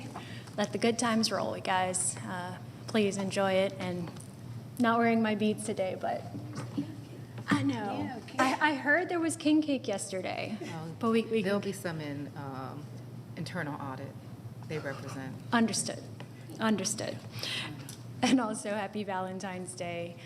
Certainly, if you are not necessarily in a relationship with there is someone that cares about you. So use that time to spend time with a loved one and cherish that moment. Thank you. So from the office, we've got a few things coming up. Community chat. As promised, all the stormwater conversations, want to make sure that the community is clear on what it means, a chance to ask your questions. So this is being pushed out now, Friday, February 16th from 6 to 7 p.m. You're invited to join the D2 office and Cobb County Water Director Judy Jones for a special community chat covering stormwater management. So please register. I hope to see you there and love to expound on what is coming before the community to consider. Priorities tour still going on. Calendar is still open. So if you see something you want prioritized in the community, just block some time and we can go over your priorities, and I'll go over the priorities that have been collected over the years from the community, and we will make sure that we continue to get that feedback. And a follow-up for the Little Brazil Town Hall. If you recall, last year we had an initial engagement with the community. This is a community already known as Little Brazil in Brazil. So as a county, we decided to host a town hall to just understand what the interest is and what could be done to support the community. So this is a follow-up to that conversation based upon a lot of data that has been collected, submitted from the community and the local businesses in the area, and so we'll be sharing that information as a part of that and just continuing the conversation to support this community. And community chat. We have another community chat on nuclear energy. We have several members of our community that are very interested in nuclear energy, especially around the development of small cell nuclear reactors and how that can advance, how that industry is advancing, and certainly some of the innovative technologies taking place in our community. So this will be a chance to listen in, have some questions answered, meet some of the experts, and I know there's a lot for me to learn in this space too. So really, we're excited to bring this to fruition as requested by our community. So. That will be scheduled that is scheduled for February 20th from 6 to 7 p.m. And from the community, Cobb Park seeks vendors for Spring Festival. Join us for the 2024 Cobb Park Spring Arts Festival on April 6th from 10 a.m. to 2 p.m. at Jim R. Miller Park at the Event Center. This festival will feature retailers and artists and will showcase handmade goods, fine arts, performing arts, and more. Application deadline for the vendors is March 6th. For more information, please contact Park Special Events at cobbcounty.org. And advance voting starts this week, so soon. In-person advance voting for the March 12th presidential preference primary begins February 19th at several locations around the county. Some locations also have drop boxes where absentee voters may turn in completed ballots. Last day of advance voting is March 8th. For more information, please visit cobbelections.org. And then to conclude, just a reminder, you can connect with the office. d2cobb.com is for all of our district constituents. You can schedule time on the calendar. My calendar's open. Sign up for the newsletter. Find all the huddle information. And here are all the upcoming events that I've just gone over, in addition to the zoning agenda preview before the zoning meeting. Thank you, Commissioner Richardson. We'll now go on to Commissioner Burrow. Thank you. First, I'd like to thank everyone who joined us for the ribbon cutting of the new Joanne K. Burrell Police K-9 Annex last week. The thought that these canines now have a secure place for training accommodation during their handlers' vacations warms my heart. I extend my heartfelt thanks to all those that attended, family, friends, departments. A big thanks to the Board of Commissioners for voting for this, and in my honor, I was honored, humbled, and totally surprised. So thanks to all the departments that had a part in this: communications, DOT, IS, parks, police, property management, public safety, and of course our canines. February pet specials are going on at the animal shelter. We have free adoptions on Mondays for the trailers, one yesterday, and then the next one is the 26th. So you can, through February, your adoption fee is waived if you donate 6 cans or more of pet food or 10 or more pounds of bagged, unopened, and unexpired pet food to the pet food pantry. This will help pet parents facing challenges with feeding their animals. Find your pet match at cobbcounty.org/pets. And the trailer adoption event goes on from 11 to 3 Monday. The next one is Monday the 26th at Cobb Animal Services, located at 1060 Al Bishop Drive. Thank you. This is Mr. Bill Schmidt. He will turn 100 years old on Sunday. So I will be delivering a proclamation from the board to his home in celebration of his 100th birthday. And he is a World War II veteran, and we wish him well. And Sunday, February 18th, is Bill Schmidt Day in Cobb County. Happy birthday, Mr. Schmidt. The open house for intersection improvements on Holly Springs Road, sponsored by Cobb DOT and me, is 5 to 7, Wednesday, February 28th, in the theater at the Art Place, Mountain View, 3330 Sandy Plains Road in Marietta. It will be an open house with options for the public to review and also give feedback on what they'd like to see, and this is just starting the process. So we'll have many more and additional meetings as well. Happy Valentine's Day tomorrow. I hope it brings you lots of hope, love, and laughter. And it also happens to be Ash Wednesday for those of you who practice in your faith. So thank you, and be sure and sign up for my newsletter. It goes out on Thursdays now. And just go to cobbcounty.org/Burrell and put in your email. Thank you.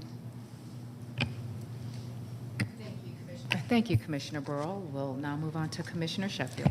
Thank you, Chair. District 4 news and updates. February is Black History Month. This is the time to celebrate the rich heritage and achievements of African Americans. The theme for 2024 celebrates the significant contributions African Americans have made to the arts. We honor this artistry of musicians, writers, and creators who have made significant contributions in shaping American culture and history. February serves as a reminder of the resilience, creativity, and cultural impact of the African American community, highlighting the importance of recognizing and appreciating the invaluable contributions to the world of arts and beyond. Visit cobbcounty.org for a list of Black History events throughout February. Your SPLOS pennies at work. Memories were created on February 3rd as we celebrated the opening of the old Clarkdale Park Community Center at historic Clarkdale Mill Village in Austell. The former community center burned down in 2017 just after SPLOS funds were approved for renovations. In 2022, we celebrated the completion of Phase 1, which included a new playground, pavilion, community garden, and ball fields.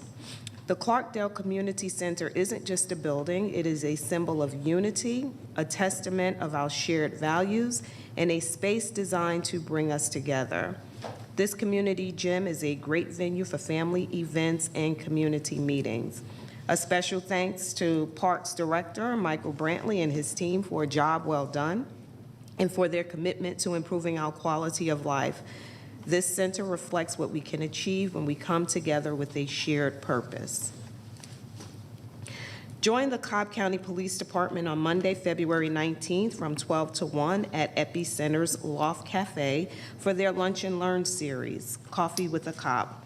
This event offers a unique opportunity to have your questions answered, gain valuable safety insights, and foster a stronger sense of community. Come savor a cup of coffee while engaging in meaningful conversations as you discuss ways to stay safe and connected. Register for this event at recatl.com/events. The Loft Cafe at the Riverside Epicenter is located at 135 Riverside Parkway in Austell. And finally, happy Valentine's Day. Valentine's Day is celebrated tomorrow, February 14th, and it is a time to honor love. It's a day dedicated to expressing appreciation for the special people in our lives, whether they're significant others, family members, or close friends. There are various ways to celebrate Valentine's Day. Whatever your plans may be, take the time to cherish the connections you have with others and spread love and kindness. Wishing everyone a happy Valentine's Day filled with warmth, joy, and love. Thank you. Thank you, Commissioner Sheffield. Want to thank everyone for tuning in today. Appreciate all of your contribution to today's meeting. As was shared, we hope you have a wonderful Valentine's Day. And if you're looking for something to do, Cobb Travel and Tourism helped to put together some QR codes of different experiences that you can have to enjoy the day. We were able to visit some venues yesterday that center around the theme of love in Cobb County, and there's just so much that our county does have to offer.